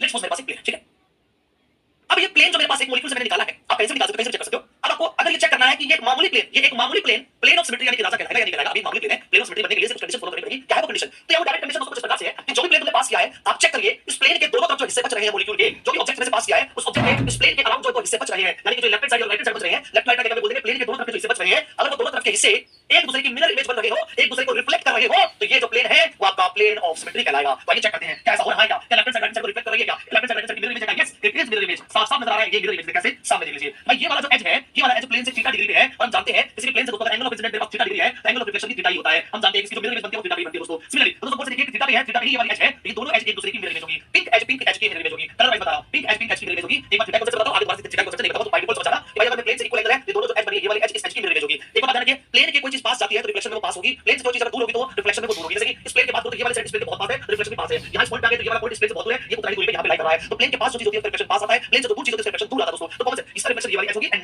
नाउ हम कहेंगे ये वाला जो आधा एज है और ये वाला जो कॉर्नर है इसका मिरर इमेज दोस्तों, ये वाला कॉर्नर जितने डिस्टेंस पे ये है उतने डिस्टेंस पे ये कॉर्नर होगा, और जितना डिस्टेंस पे आधा इमेज है उतने डिस्टेंस पे आधा यहां पे लाई करा होगा। साफ साफ नजर आ रहा है इस इमेज इस पर्टिकुलर एज का मिरर इमेज ये वाला एज, इस कॉर्नर का मिरर इमेज ये वाला कॉर्नर, और इस पर्टिकुलर आधे एज का मिरर इमेज ये वाला आधा एज। हेंस इस प्लेन के अराउंड ये मॉलिक्यूल है, ये ऑब्जेक्ट जो है वो दो या तो मिरर इमेज में टूट गया है, तो जब एक प्लेन के अराउंड किसी एक मॉलिक्यूल में या किसी सिस्टम में मिरर इमेजेस आ जाएं, या एक प्लेन अपने दोनों तरफ मिरर इमेज सिस्टम क्रिएट कर ले, जैसे कि इसमें हुआ है, ये प्लेन जब बीच में से पास किया तो दोनों तरफ एक दूसरे की मिरर इमेज या रिफ्लेक्शन क्रिएट हो रही है। ऐसे सिनेरियो जब फॉलो हो रहा हो तो ये प्लेन दोस्तों प्लेन ऑफ सिमेट्री कहलाएगा। Now this plane can be called as plane of symmetry. ये प्लेन अब यहां पे प्लेन ऑफ सिमेट्री कहलाएगा। एक और एग्जांपल लेके समझाता हूं। लेट्स सपोज आपकी बात मैंने क्या कर दिया, मेरे पास एक इक्विलेटरल ट्रायंगल थी और इस इक्विलेटरल ट्रायंगल के अंदर दोस्तों मैं बोल रहा हूं इक्विलेटरल ट्रायंगल है, इस इक्विलेटरल ट्रायंगल के अंदर मैंने यहां पे क्या लगा दिया, मान लीजिए मैंने यहां पे क्या लगा दिया, यहां पे मैंने कोई भी डंडा लगा दिया, इस पर मैंने डंडा लगा दिया, यहां पे डंडा लगा दिया, लेट्स सपोज मैंने डंडा लगा दिया, यहां मैंने डंडा लगा दिया इस प्रकार से, और यहां मैं करता हूं यहां मैंने इस प्रकार से डंडा लगा दिया, कुछ ऐसा बना दिया, कुछ बना दिया, क्या पता है अभी तो ट्रायंगल बना ना, ट्रायंगल के मैंने मान लीजिए इधर एक ट्रायंगल बना दी, लेट्स सपोज इधर ट्रायंगल बना दी, इस प्रकार से ट्रायंगल बना दी, और ट्रायंगल के इधर मान लीजिए मैंने स्क्वायर बना दी, इस तरह बना दी स्क्वायर। तो आपको बताना है इधर स्फीयर और ट्रायंगल, ठीक है, ट्रायंगल स्फीयर, इसमें से अब मैं क्या कोई पीओएस पास कर पाऊंगा क्या? अगर मैं यहां से कोई प्लेन पास करने की कोशिश करूंगा तो दिस प्लेन मैसेज ऐसा करके जब बनाऊं तो मैं प्लेन की बात कर रहा हूं, तो मैं ऐसा करके कोई प्लेन पास कर रहा हूं दोस्तों, तो क्या लेफ्ट हैंड साइड की मिरर बन गई है, आइए देखते हैं किस हद तक फॉलो हो रहा है। तो मैंने किस एज की मिरर वाला एज बिल्कुल सही है, इस एज की मिरर वाला एज बिल्कुल सही है, इस कॉर्नर की मिरर इमेज इस कॉर्नर की मिरर वाला कॉर्नर बिल्कुल सही है, और राइट हैंड साइड जो ट्रायंगल है उसकी मिरर इमेज स्फीयर कतई नहीं है। हेंस ये प्लेन जो तुमने पास किया ये मामूली प्लेन ही है गया, इसको पीओएस का खिताब नहीं दे सकते, क्योंकि इस प्लेन के अराउंड इतना हिस्सा तो मिरर इमेज आ रहा हो और ये वाला पार्ट मिरर इमेज में नहीं आ रहा। अगर एक भी कुछ भी साइड छोटा सा चीटी टाइप का मिरर इमेज ना आ रहा हो, एग्जैक्ट मिरर इमेज नहीं बन रही हो दोस्तों, तो कहेंगे ये आपका पीओएस कतई नहीं कहलाएगा। This will be not be called as P O S. ये तो मैंने एग्जांपल देके समझाया, मामूली एग्जांपल देके समझाया। जैसे आगे बढ़ेंगे तो मॉलिक्यूल्स पे डिस्कशन करेंगे, मॉलिक्यूल्स पे साइक्लोप्रोपेन पे डिस्कशन करेंगे। आइए एग्जांपल के तौर पे कुछ और बात करेंगे। लेट्स सपोज मेरे पास एक साइक्लोप्रोपेन है, साइक्लोप्रोपेन का तीन कार्बन का सिस्टम होता है यार इस प्रकार से। मेरे पास एक मामूली एक साइक्लोप्रोपेन है, एक मेरे पास साइक्लोप्रोपेन से मेरे पास यहां पे दो बॉन्ड लगे हैं, वेज बॉन्ड लगे, दो वेज बॉन्ड लगे, दो वेज बॉन्ड लगे दोस्तों, और एक मेरे पास दोस्तों साइक्लोप्रोपेन जहां पे एक वेज और एक डैश बॉन्ड लगा, एक वेज लगा और एक लगा डैश बॉन्ड लगा दोस्तों, ठीक है, एक वेज और एक डैश बॉन्ड लगा। अब मैं तुमसे पूछूं पीओएस कहां लाइक करेंगे, तो सीधे बताएंगे दोस्तों यहां बिल्कुल साफ-साफ पीओएस एग्जिस्ट कर रही है, बिल्कुल एग्जिस्ट कर रही है, left hand side mirror image आ रही है। यहां पे अगर बात करूं दोस्तों यस यहां पर भी मेरे पीओएस एग्जिस्ट कर रही है, कैसे एग्जिस्ट कर रही है दोस्तों, देखिए यहां साइकिल का मिरर इमेज तो बन ही रहा है, साइकिल का मिरर इमेज तो साफ-साफ इसका मिरर इमेज तो ये वाला हिस्सा बन ही रहा है। बस मुद्दा है ये वेज बॉन्ड और वेज बॉन्ड एक दूसरे के मिरर इमेज है क्या, तो what do you mean by wedge bond. देखिए जब कोई दो बॉन्ड अगर मैं ऐसे बना रहा हूं, लेट्स सपोज मैंने ट्रायंगल को एक नॉर्मल बॉन्ड बनाया है, मतलब ट्रायंगल जो है वो आपके एक ही प्लेन में होगी, सेम प्लेन में होंगे सारे बॉन्ड्स, यानी सेंट्रल प्लेन में हमारे ट्रायंगल है। अब ट्रायंगल के दोनों कॉर्नर पे मैंने वेज बॉन्ड लगाए हैं, यहां पे बॉन्ड लगाए इसका मतलब ये कि सीएसटी लगा हुआ है, तो वेज मतलब होता है तुम्हारी तरफ, वेज मतलब towards you, towards the viewer, तुम्हारी तरफ जा रहा है, ये बॉन्ड तुम्हारी तरफ आ रहा है, ये बॉन्ड तुम्हारी तरफ आ रहा है, मतलब ये जो दोनों बॉन्ड है वो तुम्हारी तरफ आ रहे हैं, तुम्हारी तरफ आ रहे हैं। तो इसके बीच में से प्लेन निकालूंगा तो ये वाला वेज बॉन्ड का मिरर इमेज ये वाला वेज बॉन्ड बना होगा, बिल्कुल होगा वो। बीच में से मेरे पास ट्रायंगल है तो ट्रायंगल तो पहले ही मिरर इमेज में आ चुकी है, ये वाला वेज बॉन्ड टुवर्ड्स यू जो जा रहा है, ये वाले वेज बॉन्ड का इस प्लेन के कॉरेस्पॉन्डिंग प्लेन से देखूं तो इधर एक वेज बॉन्ड है, इधर भी रिफ्लेक्शन वेज बॉन्ड है, ऐसे दोनों वेज बॉन्ड एक दूसरे के रिफ्लेक्शन में आ रहे हैं, यहां पे पीओएस एग्जिस्ट कर जाएगी। बट तो अगर मैं यहां बात कर रहा हूं और यहां पीओएस निकालने की कोशिश करूं तो कहेंगे ट्रायंगल तो यहां बिल्कुल मिरर इमेज में है, ट्रायंगल का ये हिस्सा बिल्कुल मिरर इमेज में दोस्तों ट्रायंगल के इस हिस्से के साथ। पर तो बात करेंगे इन दो बॉन्ड्स की, तो मेरे पास अब इक्विलेटरल ट्रायंगल है, लास्ट ऑप्शन देखिए इक्विलेटरल ट्रायंगल है, सेंट्रल प्लेन में है, जो बॉन्ड नॉर्मल बनाया जाता है इसका मतलब होता है वो बॉन्ड ना तो तुम्हारे पास आ रहा है ना तुमसे दूर जा रहा है, सेंटर में है। तो ये मान लीजिए इक्विलेटरल ट्रायंगल सेंटर में है तीनों बॉन्डों के साथ। नीचे वाले दो कॉर्नर पे इस कॉर्नर के दोस्तों हम देखेंगे राइट हैंड साइड में, यहां पे मेरे राइट तुम्हारे लेफ्ट में ये वाला बॉन्ड वेज बॉन्ड लेके बैठा है, वेज बॉन्ड तो तुम्हारी तरफ बॉन्ड आ रहा होगा, और दूसरे वाले डैश बॉन्ड है, डैश बॉन्ड तुमसे दूर जा रहा होगा। तो एक बॉन्ड तुम्हारी तरफ आ रहा है, एक बॉन्ड तुमसे दूर जा रहा है, इन दो कॉर्नर पे एक तुम्हारी तरफ बॉन्ड आ रहा है, तुमसे दूर जा रहा है। तो बीच में से प्लेन निकालेंगे तो ये प्लेन कहेगा कि वेज वाले का मिरर इमेज प्लेन के रिफ्लेक्शन के अकॉर्डिंग वेज पे ही होना चाहिए, एंड इस प्लेन के रिफ्लेक्शन के अकॉर्डिंग डैश वाले का मिरर इमेज डैश पे ही होना चाहिए। पर दोस्तों ऐसा अपोजिट में नहीं है, यानी इस वेज का मिरर इमेज वेज मिलना चाहिए था पर यहां मिल रहा है डैश, या डैश का मिरर डैश मिलना चाहिए था पर यहां मिल रहा है दोस्तों वेज, यानी सीधी सी बात करें तो वेज और डैश आपस में एक दूसरे के मिरर इमेज कतई नहीं है। बीच में से प्लेन पास करेंगे एक इक्विलेटरल ट्रायंगल, ये है इक्विलेटरल ट्रायंगल, बीच में से प्लेन पास किया, यहां वेज बॉन्ड बाहर डैश बॉन्ड पीछे, तो जब प्लेन पास करेंगे तो वेज बॉन्ड का मिरर इमेज बनना चाहिए पर यहां पे कुछ नहीं है, डैश बॉन्ड का मिरर इमेज बनना चाहिए पर यहां पे कुछ नहीं है डैश पे। तो हम कह देंगे इस सिनेरियो में वेज और डैश मिरर इमेज को फॉलो नहीं कर रहे, तो हम कह देंगे ये प्लेन यहां पे प्लेन ऑफ सिमेट्री नहीं कहलाएगा। तो इस तरीके से कहां प्लेन ऑफ सिमेट्री है और कहां नहीं है हम जान सकते हैं, समझ सकते हैं। आई होप आपको कहानी यहां पे समझ आएगी। फटाफट पर सिस्टम की तरफ आगे बढ़ते हैं। पर system that is centre of symmetry, that is centre of symmetry. मजा आ रहा है, टेंशन तुम चिल करो, तो मैं गारंटी दे रहा हूं तुम्हारे एग्जांपल तुम इतना मजा लोगे इस क्लास में आने वाले एग्जांपल्स में, तो तुम्हें इमेजिनेशन का फील आएगा। चलिए आगे चलते हैं, अगला एग्जांपल लेकर दोस्तों अगला वाला थर्ड वाला केस है तो centre of symmetry. Last case क्या करो फिर से क्या बताओ, लास्ट एग्जांपल फिर से एक्सप्लेन करिए, सत्यम चौरसिया लास्ट एग्जांपल फिर से एक्सप्लेन करिए। चलिए भाई भाई अभी तो साइन आज केवल सिमेट्री एलिमेंट्स पढ़ा रहा हूं, अलग से सेपरेट होगी, ठीक है, प्लीज देखते रहिए, ठीक है। आइए अब लास्ट दोबारा बताऊं क्या था। सत्यम चौरसिया को ध्यान नहीं दिया, अपने नयन नक्शों को मेरी तरफ मेरी आंखों में आंखें डाल के देख, जो मैं तुझे समझाने जा रहा हूं उसको समझने की कोशिश कर। आइए जरा सामने देखिए, विजुअलाइज कराता हूं। देखिए यहाँ पे पहले तीन बॉन्ड जो है ना तो वो वेज है ना तो वो डैश है, यानी कि जो इक्विलेटरल ट्रायंगल है वो नॉर्मल लाइन से बनी रहती है। दोस्तों नॉर्मल लाइन जब हम कभी बनाते हैं मॉलिक्यूल की, तीनों ही नॉर्मल लाइन बनाई, मतलब दोस्तों ये तीनों की तीनों लाइनें एक ही प्लेन में है। तो कैसे बनेंगे एक प्लेन में, ऊपर एक एग्जांपल समझा रहा हूं, सत्यम द्वारा चाहते हैं, ठीक है सामने देखिए, ऊपर एक पॉइंट है, यहाँ ऊपर एक पॉइंट, ठीक है, यहाँ लेफ्ट राइट में एक पॉइंट है, नीचे यहाँ लेफ्ट में मान लिया, मेरा लेफ्ट है बता देना जो भी है, और एक राइट मान लिया। So we have a equilateral triangle हमने जोड़ दिया। अब यहाँ ये दो पॉइंट नीचे वाले, ऊपर पॉइंट एक वाला, ध्यान से सुनते रहना मेरी बात को, अगर अब तुमने ढंग से नहीं सुना तो फिर से सुन लेना, ध्यान रखना इस बात का। ये ऊपर वाला एक पॉइंट और नीचे वाले दोनों पॉइंट, ये तीनों पॉइंट एक ही इक्विलेटरल ट्रायंगल में है, मतलब एक ही प्लेन में लाई कर रहे हैं। ऊपर वाला पॉइंट भी और नीचे वाले दोनों पॉइंट भी इस प्लेन में लाई कर रहे हैं, इस प्लेन में लाई कर रहे हैं। ऊपर से नीचे वाला प्लेन पास कर दूं, ऊपर वाला पॉइंट ऊपर है, यहाँ वाला पॉइंट यहाँ, यहाँ वाला पॉइंट यहाँ, तीनों को जोड़ दिया, तीन लाइनें आई, इक्विलेटरल ट्रायंगल बन गई। जो तीनों के तीनों ट्रायंगल, तीनों की तीनों लाइनें ऑफ इक्विलेटरल ट्रायंगल एक ही प्लेन में लाई कर रही है, इस प्लेन में लाई कर रही है ना। अब ये दो नीचे वाले पॉइंट पकड़ लेते हैं, इसके लेफ्ट वाले पॉइंट पे दोस्तों वेज पे बॉन्ड लगा है। वेज का मतलब होता है कि वो बॉन्ड तुम्हारी तरफ आ रहा है, यानी इस पॉइंट पे जो बॉन्ड होगा वो तुम्हारी तरफ आएगा, टुवर्ड्स यू, यहाँ मतलब इस तरीके से बाहर जाना, ठीक है, बाहर जाना इस तरीके से सेंट्रल ट्रायंगल से दोस्तों। ये वाला पॉइंट जो है, ये वाला पॉइंट जो है बाहर वेज पे जाना, ठीक है। राइट हैंड साइड वाले में यानी कि तुम्हारे पॉइंट राइट में जो है इधर वाला पॉइंट है, उस पे डैश लगा है। डैश का मतलब होता है कि जो बॉन्ड है, जो ग्रुप है वो तुमसे पीछे की तरफ जा रहा है, तुमसे पीछे की तरफ जा रहा है दोस्तों, तुमसे पीछे की तरफ जा रहा है। प्लीज सामने देखिए, इधर देख लो, तुमसे पीछे की तरफ जा रहा है, सेंट्रल प्लेन से पीछे की तरफ जा रहा है, यानी कि ये जो यहाँ जब लिखे रहते हैं तो बाय डिफॉल्ट ये कार्बन होता है, जब कुछ मेंशन आता है तो कार्बन होता है, कार्बन की बाकी जो वैलेंसीज होती है हाइड्रोजन से पूरी होती है, एक बॉन्ड बन चुका है तो बाकी वैलेंसी CH3 से पूरी होगी। अल्टीमेटली ये CH3 मिथाइल ग्रुप्स है, ये डंडे जो बने कुछ और नहीं है मिथाइल ग्रुप्स है, इनको बना के दिखाया नहीं करते कि by default meaning methyl groups होता है, ठीक है। सो यहाँ मेरे पास इक्विलेटरल ट्रायंगल जो है इसका दोस्तों ये एक वेज बॉन्ड यानी कि एक मिथाइल ग्रुप यहाँ है, एक डैश बॉन्ड यानी कि एक मिथाइल ग्रुप पीछे की तरफ, डैश मतलब पीछे, दोस्तों एक वेज में एक डैश है और बीच में इक्विलेटरल ट्रायंगल है। नाउ अब मैं जब प्लेन सेंटर से निकालूंगा, सेंटर से प्लेन निकाला, मैंने प्लेन निकाला सेंटर से, ये निकाल दिया प्लेन, जब प्लेन सेंटर से निकालूंगा दोस्तों ये प्लेन पूरा बड़ा प्लेन है, ऊपर से प्लेन दोस्तों, यहाँ इस वाले पॉइंट पे वेज में एक मिथाइल ग्रुप था जिसकी मिरर इमेज कहां जाएगी, ये मिथाइल अपनी फोटो देखेगा इस मिरर में, ये मिथाइल यहाँ खड़ा होके यहाँ खड़ा होकर मुंडी पकड़ के मिथाइल देख फोटो देख मोटे मिथाइल फोटो देख, मिथाइल का देख लिया फोटो, तो रिफ्लेक्शन कहां जाएगी, रिफ्लेक्शन जाएगी अपोजिट में यहाँ जाएगी। पर यहाँ मिथाइल का क्या कोई मॉलिक्यूल प्रेजेंट है क्या, एक्चुअल मॉलिक्यूल में नहीं, यहाँ तो कोई भी मिथाइल प्रेजेंट नहीं है, क्योंकि इस वाले पॉइंट पे तो ट्रायंगल के इस वाले पॉइंट पे तो मिथाइल सामने की तरफ नहीं पीछे की तरफ प्रेजेंट है। इसको कहते हैं कि हमने प्लेन तो पास किया पर इस वाले वेज वाले मिथाइल का प्लेन में मिरर इमेज नहीं बन पाया, मिरर इमेज कब बन पाता जब यहाँ भी मिथाइल होता, यहाँ भी एक्चुअल मॉलिक्यूल मिथाइल होता, जैसे कि यहाँ पे था दोनों दूसरे के मिरर इमेज थे, और जब प्लेन पास किया तो बाहर वाले मिथाइल का यहाँ हमें मिरर इमेज नहीं मिला। सिमिलरली यही प्लेन है और इस वाले पर्टिकुलर पॉइंट पे दोस्तों ये डैश में पीछे जो मिथाइल है इसका मिरर इमेज कहां है, इसका मिरर इमेज ये शक्ल देखिएगा पूरा प्लेन पीछे से आगे यहाँ सामने से आगे तक फैला हुआ है, ये फोटो देखा रिफ्लेक्शन कहां है इसके अपोजिट में यहाँ आएगा। पर दोस्तों यहाँ पे क्या कोई एक्चुअल मिथाइल प्रेजेंट है क्या, नहीं, इस इक्विलेटरल ट्रायंगल में तो इस राइट हैंड साइड में मेरे राइट हैंड साइड में बाहर की तरफ मिथाइल था, पर इस मिथाइल का रिफ्लेक्शन यहाँ आना चाहिए था, पर यहाँ एक्चुअल कोई मिथाइल प्रेजेंट नहीं है, इस तरफ तो वेज पे है इस तरफ डैश पे है, तो हम कहेंगे कि जब प्लेन पास करेंगे तो बाहर वेज वाले का मिरर इमेज वेज पे नहीं मिल रहा है और पीछे डैश वाले का डैश पे नहीं मिल रहा है, पीछे वाले को तो बाहर में जाने दो, एक का भी अगर मिरर इमेज नहीं मिला, वेज का ही नहीं मिल रहा, तो डैश वाला क्या करेगा, एक भी अगर मिरर इमेज नहीं मिलता है दोस्तों तो हम कह देंगे वहां पे POS एग्जिस्ट नहीं करेगा। POS एग्जिस्ट कब करेगा, जब प्लेन पास करने पर मॉलिक्यूल के दोनों तरफ के जो हिस्से हैं वो एक्जेक्टली एक दूसरे के मिरर इमेज बन रहे हो, एक्जेक्टली एक दूसरे के मिरर इमेज बन रहे हो, या तो मिथाइल का मिरर इमेज मिथाइल नहीं मिल रहा है, पीछे वाले का भी नहीं मिल रहा है, एक ही का काफी एक्सप्लेन करने के लिए कि यहां एक्जेक्ट मिरर इमेज हमारी नहीं है, तो हम कह देंगे दोस्तों यहां POS एग्जिस्ट नहीं कर रहा। बताइए साइन ऑफ सत्य, क्या ये बात समझ में आई तेरे को। अगले एग्जांपल की तरफ चलते हैं दोस्तों, अगले एग्जांपल बोलेंगे, अगला सिमेट्रिक एलिमेंट बोलेंगे third symmetric element, the third symmetric element we are going for that is centre of symmetry, third symmetric element we are going for centre of symmetry, third symmetric element going for centre of symmetry. इसी example को लेके हम centre of symmetry example समझने की कोशिश करें। चलिए आगे सामने देखिए, no more comments in the comment box, जब तक मैं ना बोलूं तब तक कोई कमेंट नहीं करेगा। सामने देखिए थर्ड हमारे पास दोस्तों centre of symmetry, centre of symmetry की बातें हम यहां कर रहे हैं। एब्रिविएशन की बात करें तो COS से इसको रिप्रेजेंट करता है, COS से इसको रिप्रेजेंट करेंगे। रिप्रेजेंटेशन की बात करें तो I से इसको रिप्रेजेंट करता है, इससे I से इसको रिप्रेजेंट करते हैं दोस्तों। What do you mean bye I का जो मतलब है वो यहां समझ में आता है ऑपरेशंस के अंदर। यहां कौन सा ऑपरेशन होता है उसको बताता हूं, यहां इन्वर्जन नाम का ऑपरेशन होता है। क्या होता है इन्वर्जन नाम का ऑपरेशन, क्या होता है कौन सा इन्वर्जन नाम का ऑपरेशन, इन्वर्जन नाम का ऑपरेशन होता है, ठीक है। अब ये इन्वर्जन क्या बोला है आइए पहले तो मैं ये समझा देता हूं इन्वर्जन का मतलब क्या है। इन्वर्जन का आइए तो मैं मतलब समझाता हूं, what do you mean bye inversion, क्योंकि बाकी सब तो तुम्हें मतलब पता है, रोटेशन का मतलब पता है, रिफ्लेक्शन का मतलब पता है, इन्वर्जन का मतलब समझा देता हूं। इन्वर्जन इस मीनिंग को समझाने के लिए मैं हल्का सा ग्राफ की हेल्प ले रहा हूं, ग्राफ की हेल्प। लेट्स सपोज मेरे पास एक x एक्सिस है, मेरे पास एक z एक्सिस है या y एक्सिस है, और ये सामने की तरफ मेरे पास एक y एक्सिस है, एक y एक्सिस है, अपने पास y एक्सिस, ठीक है।